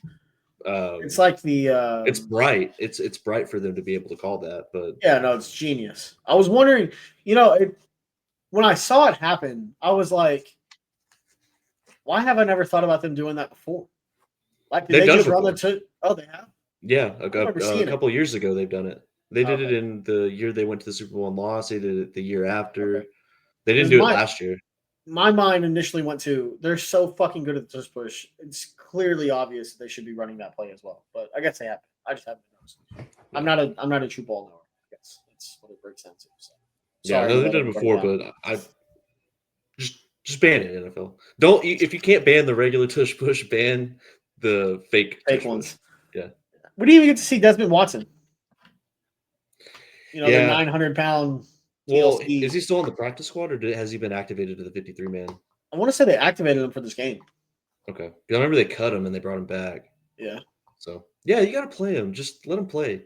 Yeah. Devondre Sweat's 370 pounds. Give him the Tristan Wirth, or not the Caden Proctor swing pass. Yeah. Yeah, let him try something on offense. Yeah, exactly. Let's get the man going. He just fall on like Cooper DeJean and just smush him. Just kill him. Any other thoughts on that game, though? No. Eagles are a good team. The best team in the NFC right now? They're the best team in the NFL. Think so? Yeah. Over the Bills? Yeah. I'd still take them over the Bills. Okay. When they get healthy and they figure out that offense, which I think they will, they'll be the best team in the NFL. Good point. That's a good point. Chargers Giants. So this is the debut of Jackson Dart, and he had a hell of a game. Well, yeah, it's not like he lit it up, but he was like good. He was efficient. He was what they were missing at quarterback, and exactly. Like, there's a reason they benched Russell Wilson, which kind of sad for him to go out that way, but it's just when it's time, it's time. Exactly. And it's probably been time for a couple of years, but 13-20, 111 yards and a touchdown. Touchdown, a little shovel pass to Theo Johnson. And then 10 carries, 54 yards, and another touchdown running the ball. Cam Scatterboo, 25 carries, 79 yards, 17 crowns eaten. So Scatterboo had a good day, both on and off the field. I like that duo. Oh, it's a good duo. I like that duo. It's a fun duo. Scotty Bill Exciting also had whites. the 2-point conversion. Exciting whites. We got him on offense and defense in the NFC East. How about that? Yep. How about that? American History X might as well be known as the NFC East in 2020. Well, when they battle it out, we need to see who the more exciting whites are. Who the better whites are? Yeah. But Malik Neighbors, torn ACL. Oh man. Murphy's Law. Anything that can go wrong will go wrong. So like Giants fans I feel for Giants fans at this point. Like everything had been kind of shit.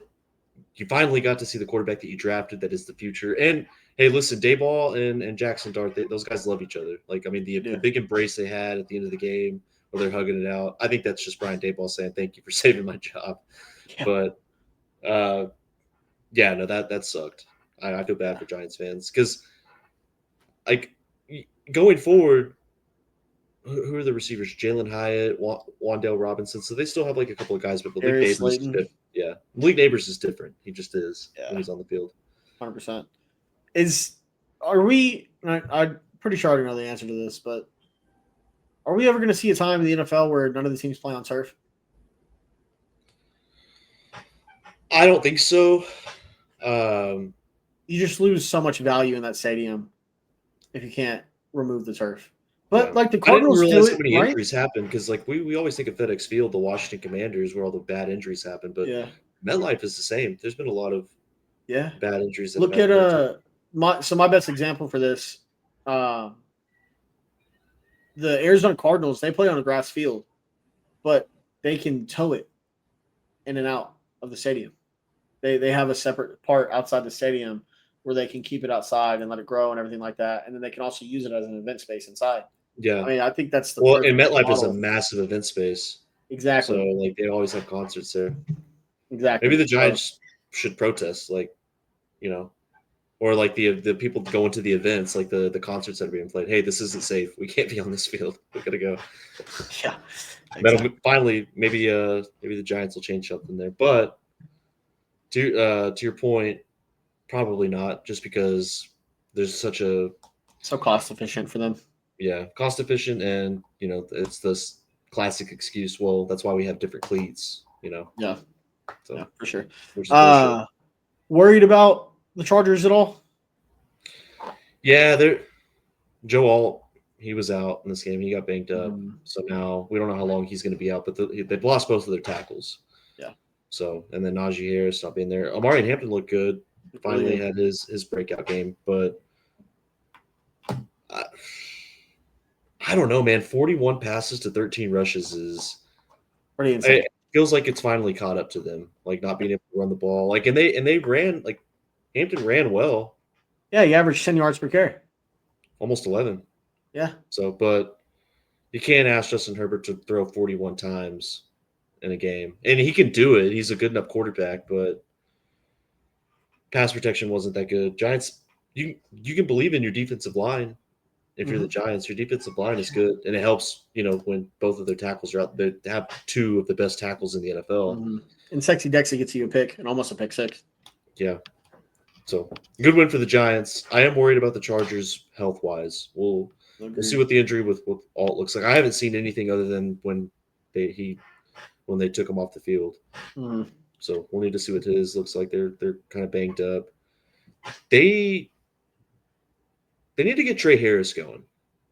Agreed. And Ladd McConkey needs to continuously be a bigger part of the offense. Yeah. I know they really like Quentin Johnson, but they need to get Trey Harris going. Trey Harris, Ladd McConkey, and who's their tight end? They have Tyler Conklin, and then they also have Will Dissly? Yes. I believe so. I don't think he played this game. He didn't have any targets either. Let's see. Injuries. Yeah, Will Dissly was out. Yeah. They need to get healthy. But I mean, you're still 3-1. You got the Commanders next week. When do they have a bye? Have they already had the bye? No, I'll tell you when their bye is. Give me a second. That's not what it is. Oh, is it after the Jaguars? Probably. Let me look. It is. Holy shit! If ESPN would take any longer to fucking load, it is a. It's after the Jaguars, I think. Dude, why is it not fucking showing? Well, either way, okay. Yeah, So it's after Jags. It's a week 12 bye. okay, So they got a long ways to go. yeah, they do. If they can get healthy around that time, I think they'll still be a dangerous team, and they can still be, well, AFC West with how the Chiefs look. We'll definitely we'll see. It'll be a battle. It'll be a battle for that division. Definitely. I don't have anything else on that game. Commanders Falcons. I've been saying it and saying it and saying it and saying it. Big day was primed for Michael Penix, and it finally hit. Finally hit. Over 300 yards on the ground, 2 touchdowns, extremely efficient, 20 of 26. He did have a pick, but he did, yeah. And so, but I mean, look, when you got weapons like Drake London, Bijan Robinson, Do they all have Pitts, big days? Darnell Mooney, Darnell Mooney only had 1 catch, but yeah, Drake London, Kyle Pitts, and Bijan, all massive, massive days.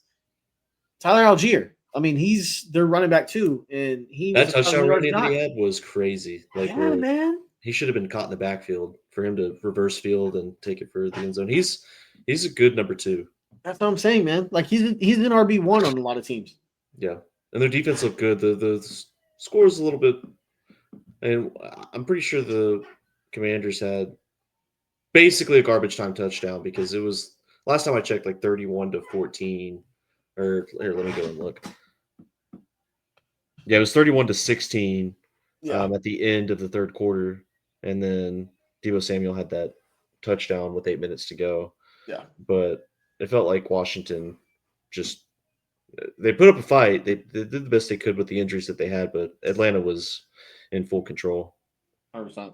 So Dan Quinn can't coach the team without his quarterback. You know, that's true. Commanders gonna be a lot better, I think, once Jane Daniels is back. I mean, obviously they have other injuries that they're dealing with, but they'll be a lot better. Next game we have Bills Saints. A lot closer than we expected. Line was 14.5. Spencer Rattler had a decent day for what he is. Bills still scored 31 points. He is 0-10 as a starter. Bills scored 31 points. It was really never in question. The game was never in question, but it was just weird to see the Saints kind of stay in that one. Proud of them to fight as hard as they did. They were a drop touchdown away from this being a 1-possession game there at the end. Yeah. Well, and it's funny because right after that, that's when Josh Allen realized, like, oh yeah, I'm Josh Allen, and this is the Bills' offense. We can score points. So it was a lot closer than it seemed. James Cook, he's like the least talked about running back in the NFL, who's really fucking good. He's found a rhythm. He's found a groove. He's fun to watch. He's a good running back. Very fun to watch. Very good running back. You have any other thoughts on this game? No, I still think Danny I was locked in, laser focused on this game when my power went out because I was fighting for that under, but over ended up hitting the Saints. I don't know what they're gonna do. Like I don't know what their plan is moving forward. I know you got to find your quarterback. Mm-hmm. I don't know what they're going to do with Kamara. He's getting a little bit older. He's still a good running back, but maybe they need a true like number 2 or somebody like his successor. Yeah, I don't know. Defense is going to take a while to put together, though. The smartest way, in my opinion, to build an NFL franchise, if you're starting from scratch, is to if you have your quarterback 100%, no matter what, he's your guy. Like if Patrick Mahomes was right there in the draft, like you take him, right? Yeah. But if I'm the Saints and I think Kellen Moore's the guy, I give him a couple years to get the rest of this team established, and then I get my quarterback. Okay. And so like that. I obviously, as a Packers fan, blessed with quarterbacks, right? Kind of know what it looks like to coach up and kind of have that quarterback in waiting, and you kind of know what it looks like, and at least over the last 30 years. But you just my opinion of the NFL has always been like you get the rest of your team put together, and then you get your quarterback. I think that's the best way to do it. Well, the Bears tried to do that with Caleb Williams, and then last year was. Yeah, but the Bears didn't have a coach, though. Eberflus is Yeah. not a coach. Yeah, you're right. You're right. So, but that's the thing. That's what's tough is, there's short windows to do this and there's short windows to win. And you don't know if your coach is the guy until you have all the pieces or until he can take teams that don't have any pieces and make them at least moderately competitive. So, just kind of is what it is. I hate when I see quarterbacks, good quarterbacks, and guys that have a lot of talent, a lot of skill, just get absolutely murdered when they go play in the NFL because they don't have an offensive line or don't have any weapons or things just fall apart around them. So, next game, this one outcome was really surprising. Of course, didn't really know what to expect from either one of these teams. The Patriots just beat the piss out of the Panthers, 42-13. And the Panthers didn't have any catastrophic turnovers or injuries or anything really go wrong. They just kept punting. Dude, I know they couldn't convert a third down to save their life. They just I'll read the drive chart for the Panthers. Opening drive, touchdown, 7 plays, 76 yards. They missed the extra point. And then the Panthers proceed to go punt, miss field goal, punt, end of half, turnover on downs, punt, turnover on downs, garbage time touchdown. On a 13-play, 91-yard drive that took almost 7 minutes. I saw a stat, and I don't have it in front of me, and I don't want to go find it because we got to bust this out real quick. David Tepper has been the owner of the Panthers, I think for 128 games or something like that, or 88 games. Yeah. How many of those do you think the Panthers have won since his tenure as the owner? I'm going to take a big leap here and say not 128. You're correct. Okay, nice, dude. No, if you had to guess, how many wins do you think they have pulled out? 45. 45? Yeah. You're 10 over. They've won 35 games. Yeah. Since his tenure. So maybe he should leave football to the guys that know football and let those guys build the team, which I think he's trying to do now, but it hasn't looked great. You think he needs to there get was back a to lot of drinks high on hopes. fans? There was a lot of high. Well, he's probably already doing that. Yeah. So we haven't had an action shot of him going up to a restaurant and taunting the servers or anything, but I don't know. There was high expectations for the Panthers considering the way they ended the season last year. Mm-hmm. So I know with Canales coach teams, it takes them a while to get their groove, but what does the rest of their schedule look? Oh, by the way, Patriots played awesome.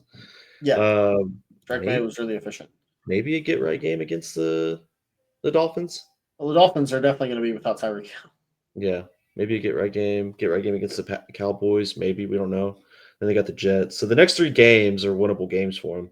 Then they have the Bills and Packers after that, which that's going to be rough. Then they get the Saints. Yeah. The Falcons, Niners, Rams, Saints, Bucks. So Seahawks, Bucks. Yeah. Probably I don't looking at a 6 or 7 win team at most. At most. At the very most. I don't even know if they hit 5, to be honest with you. Yeah. And I know they're still trying to build the team, a little bit. They're trying to figure out their offensive line, their receiving core. They just need to play Jalen Coker more. That's my guy. Agreed. Stephon Diggs was back, though. He looked good. Yeah. He had his coming out party, not coming in Cardi B. That's a Phillip Rivers party. Yeah. Which who wasn't that just had their 15th kid?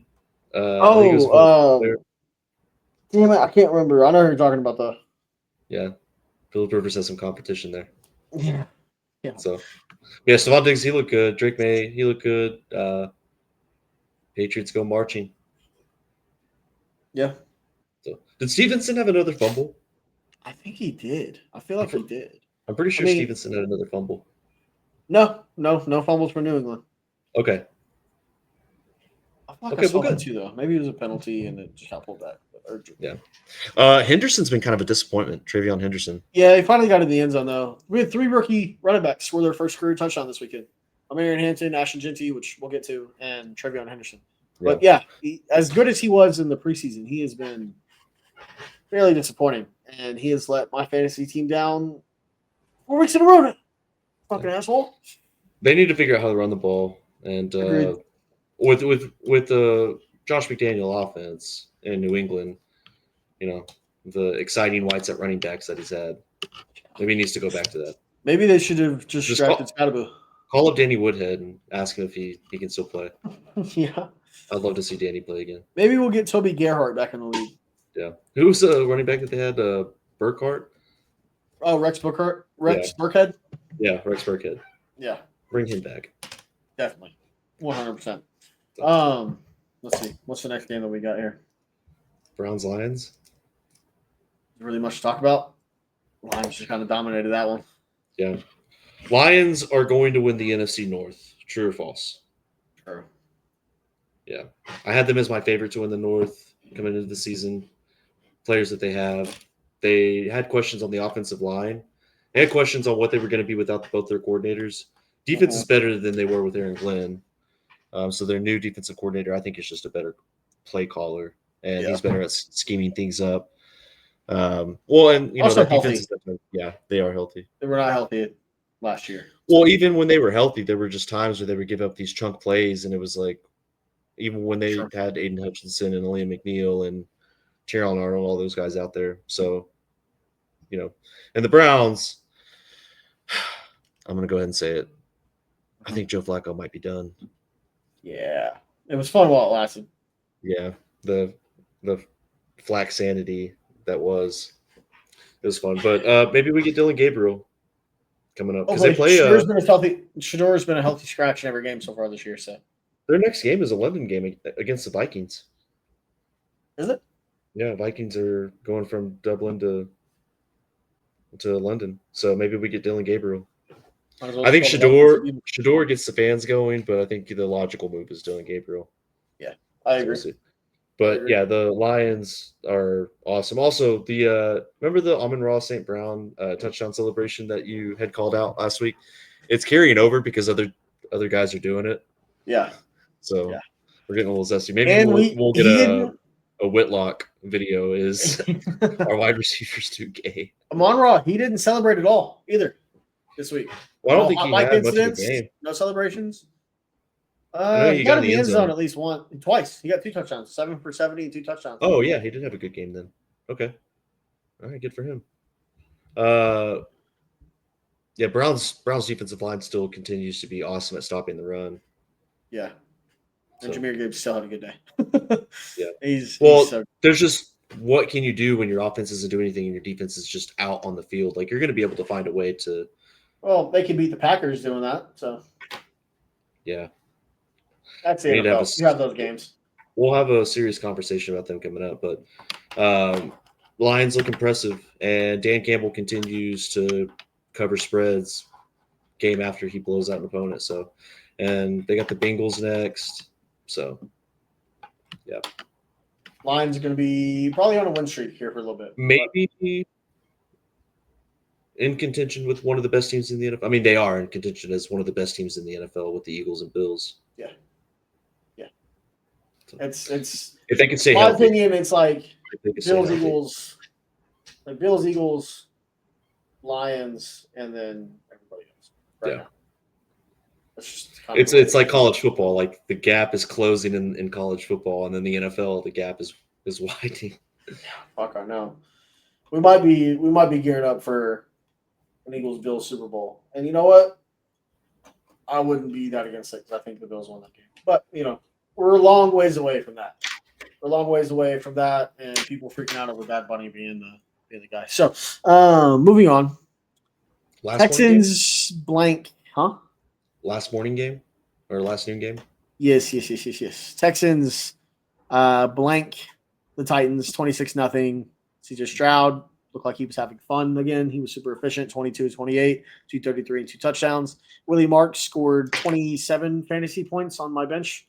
And Nico Collins had a couple good plays. It was 6-0 at halftime, and it looked like neither offense could do jack shit.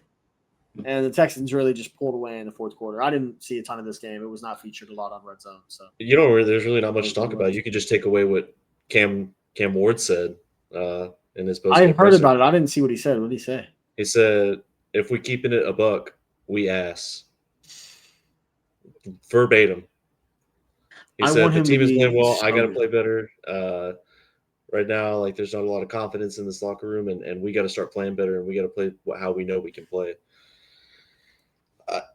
There's really not much you can do this year, Cam Ward. I mean, you guys are gonna have to be better in the trenches. I mean, they've got good players, they've got talent on the offensive line and defensive line. They just haven't played up to the standard.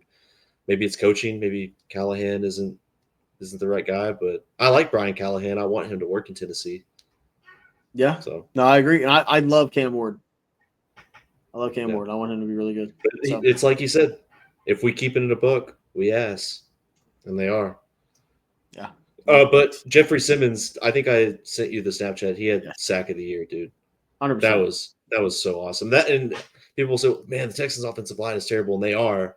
That's not a terrible offensive line play. That's just Jeffrey Simmons exploding through that gap. Yeah, that was, and before, like right when the ball was set to, he timed it up. It was perfect. But Texans, they get their first dominant win of the season, first win of the season.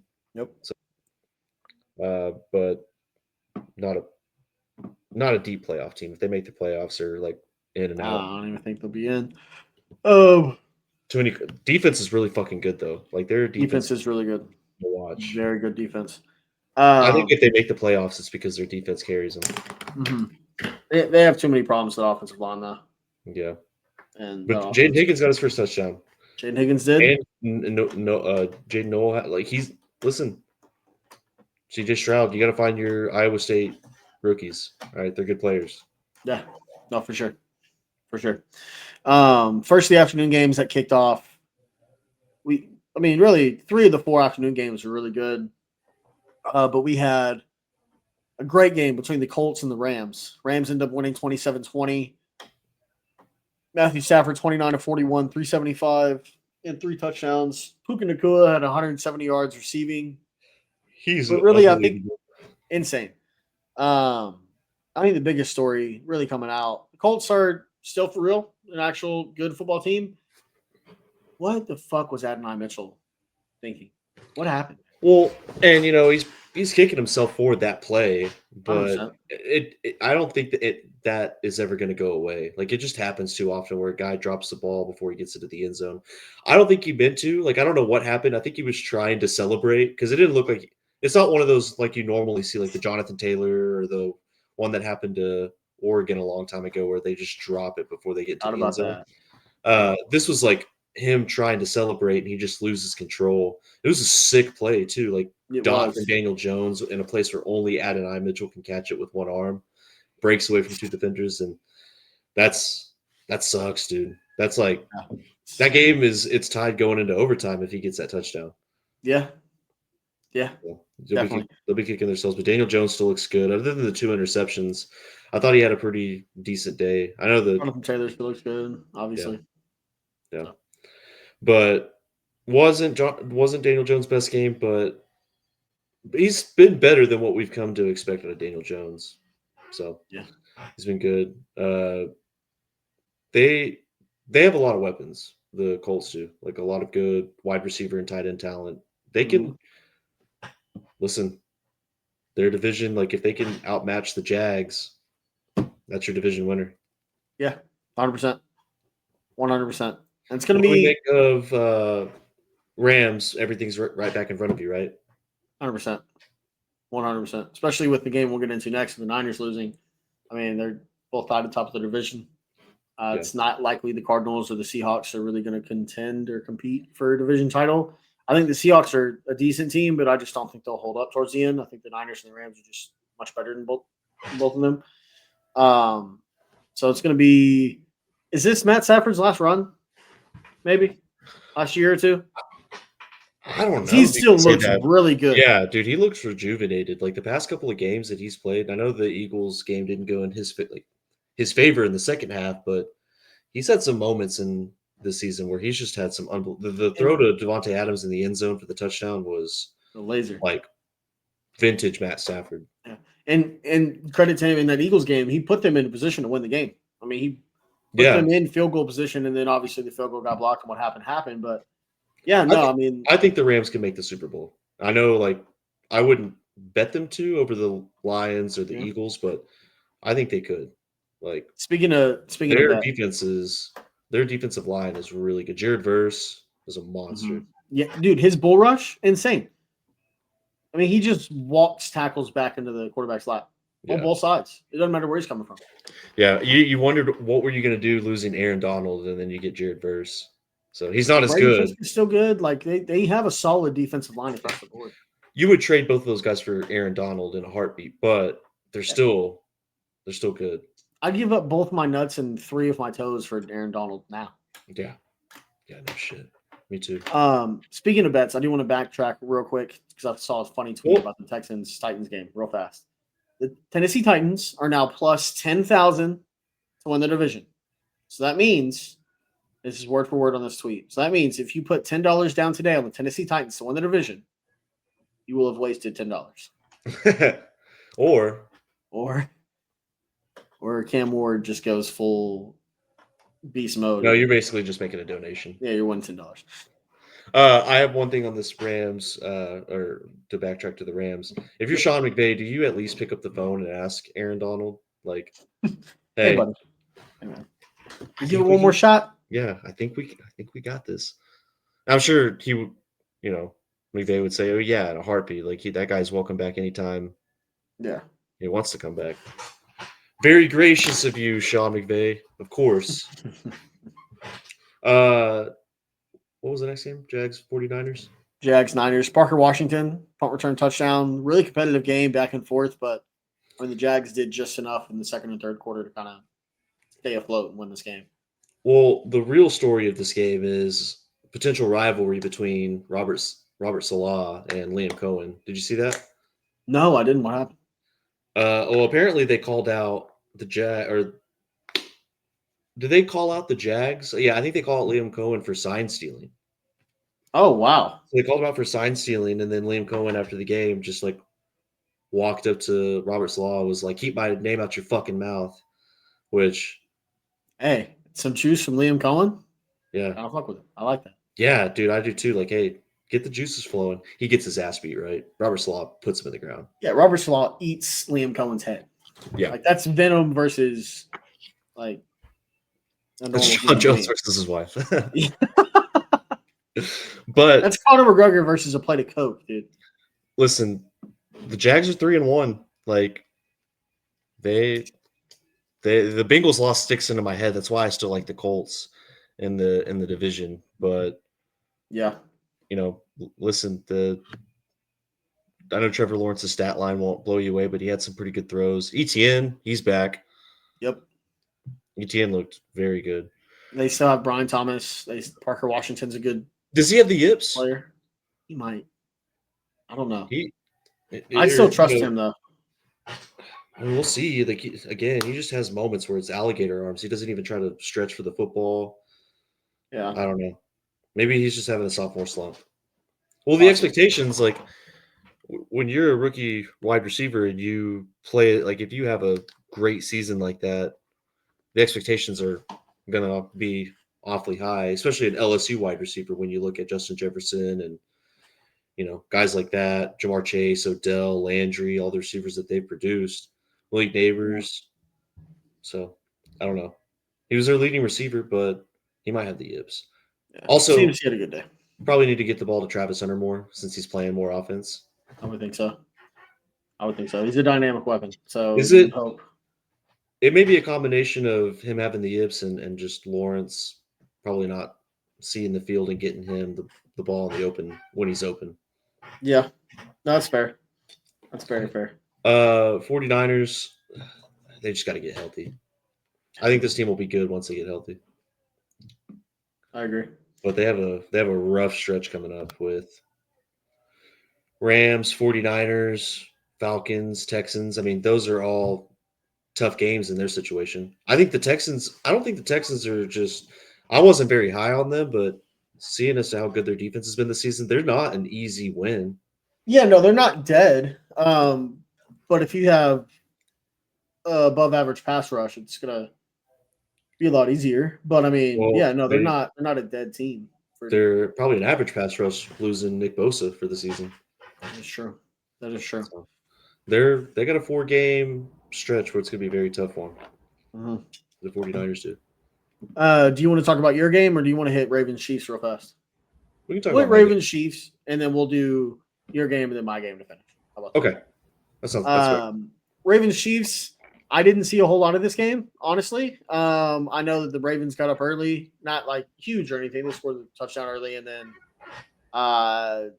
did not shit the rest of the day, pretty much. Patrick Mahomes, 25 of 37, 270, and 4 touchdowns. Xavier Worthy's back. Hollywood had a decent day. It kind of felt like a vintage Andy Reid and Patrick Mahomes Chiefs game. The Ravens might be dead. Buddy, the Ravens are in trouble. Their defense is not good. And I think Patrick Mahomes is 7-1 against the Ravens. Mm-hmm. So, like, that's one of those the teams in your head. I believe that to be true. We've talked about it. And the Chiefs did get healthy. They got Xavier Worthy back. They got a couple of pieces there. So, Mahomes looked really good. And we were starting to have questions on, what was this? Depending on what this game looked like, we were going to have an assumption on the Chiefs and Patrick Mahomes, and Chiefs are going to be just fine. Yeah. Chiefs are going to be just fine. They'll probably win the division. I'll say, especially with they have us right where they want us. They can. With the Raiders being ass, the Chargers being beat up, the Broncos being meh so far. I mean, the Chiefs are primed to storm back out of the hole they're in and go. They'll be back in the AFC Championship. Like, come on, let's not kid ourselves. It sucks, but that's just how it is. And then the Ravens, they're just beat the shit on defense. Yeah. And Lamar, do you think he got hurt? I know you said you didn't watch most of this game, but I don't know. I heard that he tweaked a hammy. That's really all I know about it. Did he though? Oh man, I don't know. I just saw Justin Fields. I think, yeah, the vintage Justin Fields. Yep, it's always good for one insane highlight game. Yeah, but I don't know. I mean, this is not what I expected from the Ravens this season. I expected their defense, and I know they've got injuries, so that plays a big part of it. But yeah, I thought they had depth. That was the reason I was so high on them. Like, I thought their depth was good, but I don't know what's going on there. They have some demons they need to exercise. 100%. Would it be crazy to think that they could still win the division though? No, because the Browns are the Browns. They're likely going to be rolling with one of 2 rookie quarterbacks this year. At some point, I just don't think you can go with Flacco all year. You got to see what you have in either Gabriel. Let's say Gabriel's efficient. Sanders. Let's say Gabriel's efficient with their defense. Like, they can win games. Yeah, no, certainly they have pieces on offense. Especially Quinshon Judkins looking good. So got Jerry Jeudy. If you can get an accurate passer that like has like timing and anticipation like Gabriel does, just get him the ball.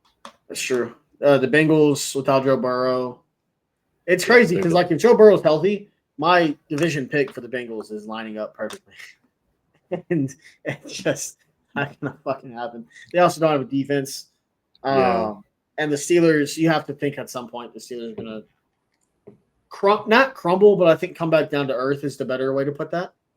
I mean, they still have a very good defense, and their offense has weapons and has pieces, but I just don't see it being sustainable all season. I wonder what we need to look up to see what if you bet the Ravens to win the division now, that payout's got to be much better than somewhat significant. Yeah, I wonder if there's futures available. Which my Baker Mayfield future was looking really good there for a minute until. I think it still is. It's still on the table. Like, you have a Josh Allen problem with that, buddy. Yeah, Josh Allen, Justin Herbert there for a minute was making it very tough. So you might end up also having a fucking Daniel Jones problem. Yeah, Jared Goff, Matthew Stafford. If those guys continue as of where is it? Do they not have it available? Well, while you look that up, I'll continue to talk about this game. Chiefs, again, they're just fine. That was a non-competitive, in my opinion. Like, after the Chiefs scored the second field goal to make it 7-6, because Ravens scored, They scored first, but they just couldn't get anything going on offense, and the Chiefs were just running it down their throat on offense to get into the red zone and get Butker into situations where he can kick. And he missed a kick, by the way. He did miss a kick in this game, but it didn't matter because Mahomes was Mahomes, and there's a reason that guy's the best quarterback in the NFL. You still looking it up? Yeah. I don't really have anything else on this game other than that. We don't know. So right now, the Ravens are still minus 200 to win the AFC North. We'll see what it looks like tomorrow. According to BetMGM. Yeah, we'll see what it looks like tomorrow because that's when the Monday night games are over with. So Sure. Bengals are playing. We'll see what it looks like tomorrow on Wednesday. Should I put $1 on the Titans? To lose $1? Yeah. So, get into your game. Go ahead and get into your game. I'm gonna prep it for you real quick. Go ahead. I'm gonna lay it right off the glass. Bears win 25-24 in Vegas. It was a back and forth game for most of it. Ashton Genty gets his first trio touchdowns. I think he ended up scoring 3. Coming out party. Had a hell of a day. Max Crosby lived. Essentially, Max Crosby was playing tight end for the Bears. The entire game was in the fucking backfield. But Caleb Williams weathered the storm. Ben Johnson and them weathered the storm. They had a sick fake fucking Flea flicker. That was beautiful. Can't say that, but yeah, Bears win. They're 2-2. Everyone in the NFC North is at least 500. Your thoughts? Well, you took my steam there. I was going to talk about the fake flea flicker because it was sick, but it ended up being called back because DeAndre Swift had a obvious face mask. Yeah. I don't know if I might be done with DeAndre Swift. He's an elusive back. He's a speed back. They want Ben Johnson wants that dynamic that he had in Detroit with Gibbs and Montgomery. I think they want Monangai to work out, but the run game needs to be figured out before Monangai can get going. Listen, sometimes you got to win the tough game on the road. You know. Yeah. The Raiders are fighting. You know, yeah. Pete Carroll's always going to have them fighting, and Max Crosby does scare me. He's so fucking good, dude. We were without both of our tackles, but I thought Ozzie played well. He's fucking massive. He's like 6'8". So, yeah. But hey, game-winning drive, and then the blocked punt. Maybe the culture's changed. I don't know. But those are games we lose. Those are games that like the Bears lose. Like we are what we are as a franchise, but I'm hoping like the tides turn a little bit. Now, defense is still a problem. I know they're getting takeaways, which is sick. I'm happy they're getting takeaways, but they still have a problem stopping the run. I know we're banged up. The bye week, like how we talked about with Oklahoma, how it came at a good time. The bye week has come at a good time for the Bears. I don't like that it's as early as it is, but for where this team is health-wise, couldn't have come at a better time. TJ Edwards being out. Obviously, Jalen Johnson's out for the season. You hope to get Kyler Gordon back after the bye. Hope to get TJ out back after the bye. He's just a better linebacker than Noah Sewell, who's been decent. He's just been a problem in pass coverage. And his gap fitting was weird yesterday. Yeah. But overall, I'm happy for the win. That's not always pretty. But, hey, you're not always going to have a blowout win against the Cowboys, who, by the way, we're going to talk about that here in a little bit with your game. But did you see the sideline reporter coming out of half that was talking to Ben Johnson, and Ben Johnson just went full psychopath? No, but I saw him go full Adam Gase on the sideline. Yeah. Unless that's what you're talking about. Yeah.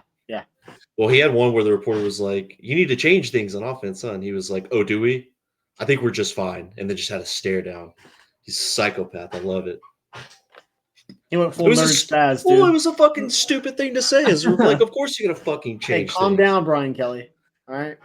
I mean, I was okay with it. Like, she was throwing some accusations out. All right. That's so funny. So, I like the way Ben Johnson is, like, as a coach. I like what he said too. His thing was, I'm not here to be these guys' friends. I'm here to coach them. With my coaching style, the way that I coach, I'm going to make them into better players. And listen, Caleb wasn't great today, but he did what he needed to do to win. Well, then we had 3 takeaways. It should have been a blowout. I mean, sometimes things don't go your way, especially when the Raiders defense is playing as well as it was, but he had a couple of good throws. Dude, I'm not so sure Roma Dunze isn't the number 1 receiver on this team now. He's a touchdown machine. He's looked good, man. He's looked really good. I don't know what's going on with the DJ Moore connection. They still need to feature him more. So I'd like for Caleb to find him more. But yeah, we're banged up. We need to get healthy. Do you think y'all's culture problem were fixed? I know there was some questions about that last couple of weeks. Work in progress. Work in progress. Okay, that's fair. Work in progress. We need to. The team's still. The roster's a ceiling 9 wins. Yeah. Defensive line is this basically the same defensive line as last year. I don't know what's going on and why they're so late flying off the ball. That's been their problem. And I know the linebackers haven't been, listen, Jermaine Edmonds is a good mic, but when you don't have a will to complement him, that's when things can go kind of south. Like as OU fans, you and I are spoiled to have a great front 7 and to fit run gaps. Yep. Watching Oklahoma play defense on a Saturday and then having to go to watch the Bears play on a Sunday, it's been torture. I think I tweeted out too. I was like, the linebackers and gap fitting has been a problem, which is weird for the defense that they had last year. But I know they're banged up. We're on our 6th corner. So, But Byard's good. Byard's back. You played a hell of a game. Yeah, they look good. And I know the Raiders aren't some, listen, you don't need to jerk off for beating the Raiders, but to have the block field goal, hey, listen, maybe things are changing a little bit. Maybe we can win 7 games this year. I love that. I'm gonna start using that. That's funny. But and Caleb, like, he was great on that final drive. Like, the announcers kind of ripped him for not. So, like, on the final drive, I think there was 3 minutes left to go in the game. They ripped him for not throwing the ball to Komet on the deep over, and he was wide open. But I'm glad that he didn't make that decision because you need to kill clock. I'm glad that he decided to go away from it and check it down to DeAndre Swift because it was a minimal game, but it chewed clock. Like, you got to think about those things when you're trying to will a comeback. So I thought he made great decisions. He ran the ball well in that final drive. He had a couple of nice rushes. I'm satisfied. I'm happy. I haven't felt this way since last year before, when they were 4-2 and they destroyed the Panthers and the Jags. So they got competition coming up, though. They got the Commanders after the bye. Then they're obviously going to beat the Saints. Then they go and play in Baltimore. We'll see what Baltimore looks like. Yeah, they got a tough schedule. Yep, they got a tough schedule. Oh my God, we play Green Bay 1 week, and then after that, like 2 weeks later, we play them again. Damn. Yeah. So we're gonna play like almost back to back, you and I. It's gonna be fun. It's gonna be fun. This will be, depending on where we're both at this time, or that time this year. It might be a pod full of hatred. We'll fucking see. I mean, this defense needs to get healthy, and they need to fucking start. They need to stop the run. And I know they did when they needed to. They stopped Genty on the 3rd and 1, where they had to kick a field goal and then they blocked it, obviously. But not gonna complain about a win. It was a frustrating game to watch for most of the game, but we found a way to win all 3 phases. So we'll see what they look like against the Commanders with a healthy Jaden Daniels. It's gonna be a tough one. Is he gonna be back soon? Yeah, I think so, right? Yeah, I think he's back next week. Their problem is Terry McLaurin. I found out the second opinion that he got. The doctor that he went and saw was not a quad specialist, but a groin specialist. Oh wow! So back in my day, you could also call me hernias and shit. Yeah. Well, he's not maybe he's a gynecologist. Yeah, that's what I was talking about. He's not a gynecologist. He's just a groin specialist. Yeah, that's what I was talking about. Gynecology. Yeah, dude, it's big down there. I don't have any more on that game. What'd you think? like kind of the same, torture to watch if you're a Bears fan, but willed your way to a win? Yeah.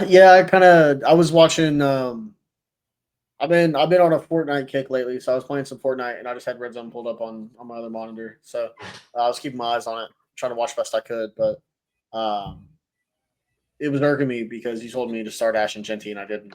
And I thought I made the right decision. I I still told win you this not. week. I wasn't gonna have a answer for you on That that. is true, but yeah, it's true. Still, anyways, If you want to but watch yeah, that no, Sunday ticket, you could use my Sunday ticket.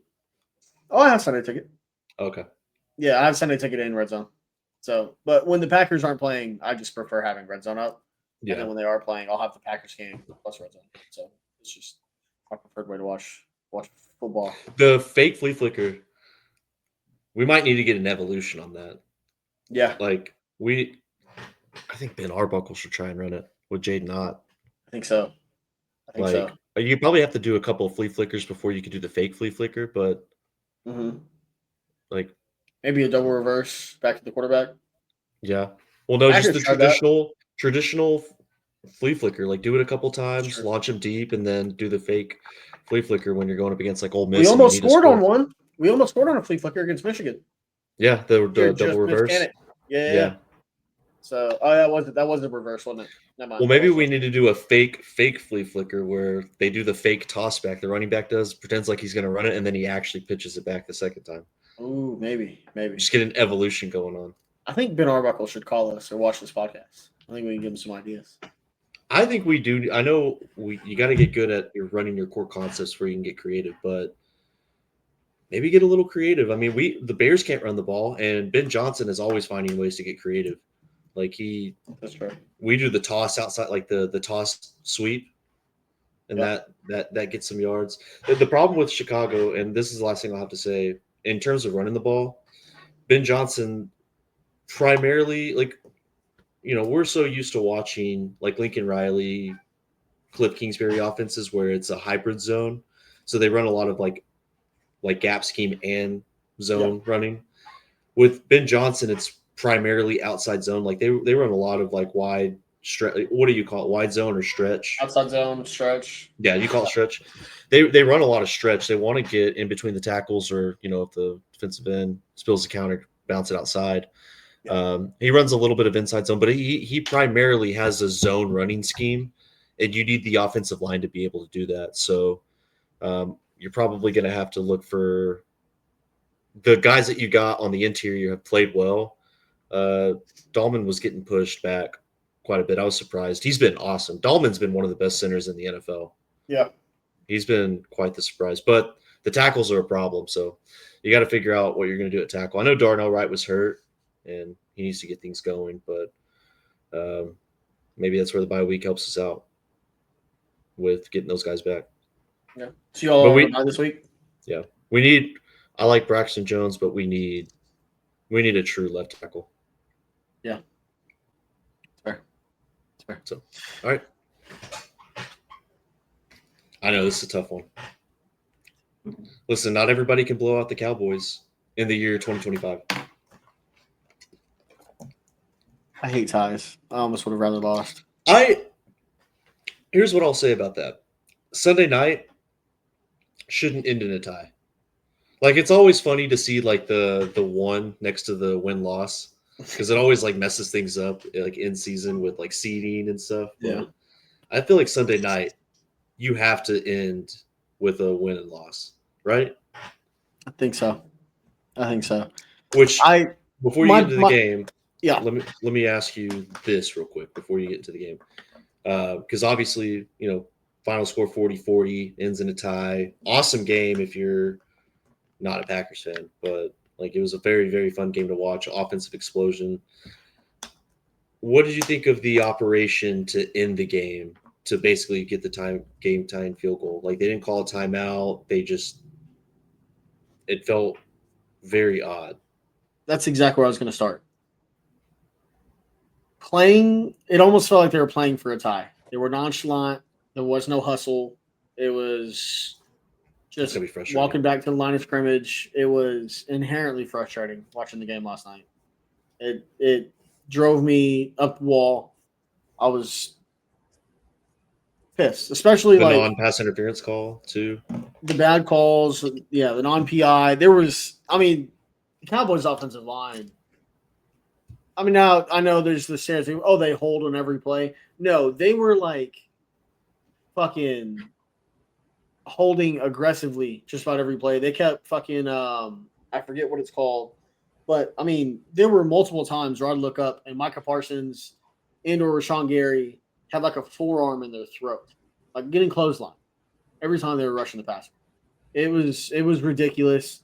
Keyshawn Nixon gave up on that play to Jalen Tolbert, and I thought he Well, he probably thought it was going out of bounds. Yeah. But you can say that, but you fight, dude. And the team looked like they didn't want to fight from time to time. My biggest problem with all of it, special teams. How many times did Kevontae Turpin give the Cowboys 40, 50 yards, 55, have them starting near midfield? And arguably, you can say if Kevontae Turpin gets them out to the 45, the minus 45-yard line, they're in field goal range. Yeah. With Brendan Aubrey. And I know Brendan Aubrey was like one-hopping it into like Savion Williams' hands, but like, I mean, we had no shot. We essentially, obviously, the 3-point swing with the blocked field goal return for 2 points was essentially the decision in the game because the Packers would have won by 3 had that not happened. But that happened in the second quarter. The Packers had plenty of time to rebound. They had lulls on offense. They got lazy at times. And then at the end, they shit the bed. Not even shit the bed. They got, like, Matt LaFleur had no balls to him, and Jordan Love had gotten them 37 points, and they walked down the field and played for a tie. It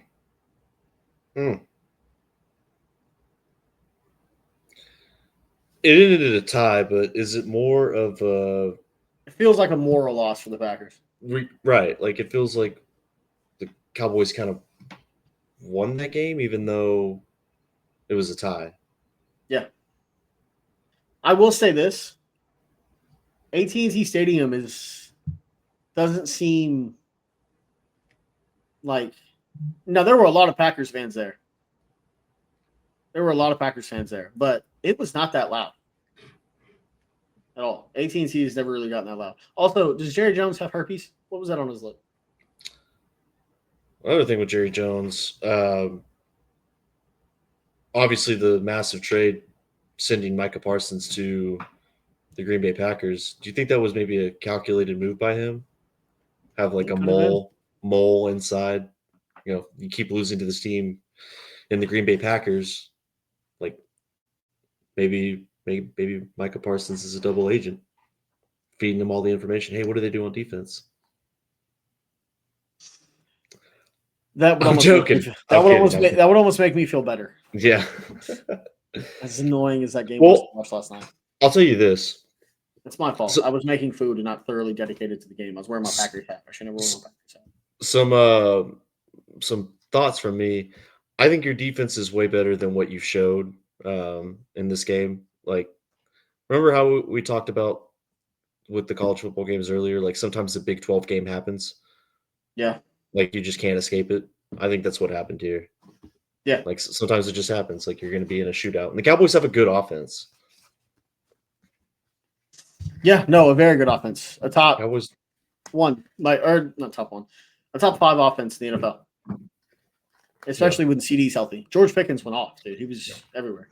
It feels like there's like weird lulls with Matt LaFleur where like sometimes, like some years, his team gets rolling quickly, like last year. Yeah. And then there are times where it takes him a little bit to get going. Yeah. So I don't know. I feel like sometimes he needs to have some ball. Well, fucking is it? Yeah, it's a win. They look awful right now. I'm like kind of going back and forth watching this game. But George Pickens was good. He looked good. George Pickens was very good. Javonte Williams is good. Tyler Guyton, did he get hurt? I don't know. He wasn't in late. Yeah. Josh Jacobs looked fantastic. Emmanuel Wilson looked really good. Obviously, Jordan was. Dude, Romeo Dobbs is a touchdown machine. My God. Dude, Romeo Dobbs. I saw this stat earlier. I got to pull it up real quick. I don't know if I'm gonna get it. His Here's what the Packers are missing. Like, I know they want to be like Jordan Love wants to distribute the ball to all of his guys, make him happy, but he needs to find one guy that he could just throw to, and that guy has 100 yards a game. yeah, Whether it's Golden, Dobbs, I know Christian Watson. When is he coming back? I don't know. He's on the pup list though. I know Marshawn Lloyd is possibly be activated. I would think Christian Watson is like a mid-season guy, like week 8, maybe. That's what I would think. Well, feed the But ball to Dobbs or Golden or Wicks. yeah. Well, here's the thing. So on that 46-yard pass that Jordan had to Golden, I think that was a bad route by Golden. That was a touchdown to Wicks. Had Golden not been there, which I mean, it was still a great play. We ended up scoring on the drive. Oh, I remember that. I was like, yeah, who was supposed to? yeah. So I feel like they were both in the same spot. Wicks had his guy beaten. Now, would Wicks have caught the ball? Who knows? But he's been a lot more reliable this year. But here's the stat: Romeo Dobbs in his career versus Dallas Cowboys. 2 games, 209 yards, 12 catches, 4 touchdowns. He only had 52 yards yesterday. Yeah. Well, he was unbelievable in that game, in the playoff game, wasn't he? Yeah. He was great, man. Yeah. Are there any concerns? Yes. What are the concerns? Special teams and offensive line. Yeah, offensive line. Injuries along the offensive line. I'll put it that way. Injuries along the offensive line and special teams are the biggest concerns right now. Yeah. So Nate Hobbs went down. The Packers are, I believe they either brought him in or planning to bring in Asante Samuel Jr. for a workout, which he's been a good corner. He's just had injury problems throughout his career. So we'll see. I trust the safeties. Javon Bullard's played well. Keyshawn Nixon has played well for most of the season so far. Harrington Valentine was getting worked by George Pickens. What happened to McKinney? Xavier McKinney's still in. Oh. Yeah. Nate Hobbs is the main injury there. That corner. So. Oh, I thought McKinney was safety. Yeah. As I said, safety's been good. Okay. Javon Bullard's a nickel. He's played well. Keyshawn has played well for most of the season. Harrington Valentine was getting cooked by Pickens. Nate Hobbs was hurt, but he played well when he was in. So, I don't know. We'll see. Adrian Cooper missed some tackles that he usually doesn't miss yesterday. Like he met Javonte Williams a couple times in the hole and just so is what it is. Javonte Williams is a shifty guy, so he's going to get you every now and then. But if CD plays, I think we lose. You think so? I think so. Well, the Cowboys just scored too early, in my opinion. Like when Pickens had that touchdown, it was 43 seconds left. You had all your timeouts. I felt insanely comfortable about us going down, at least tying it. McManus has been a great kicker. And same in overtime. When they kicked the field goal, I was like, okay, well, when the Cowboys made the field goal. Well, it's funny because Pickens did the bye-bye, and it was like he hasn't seen this before.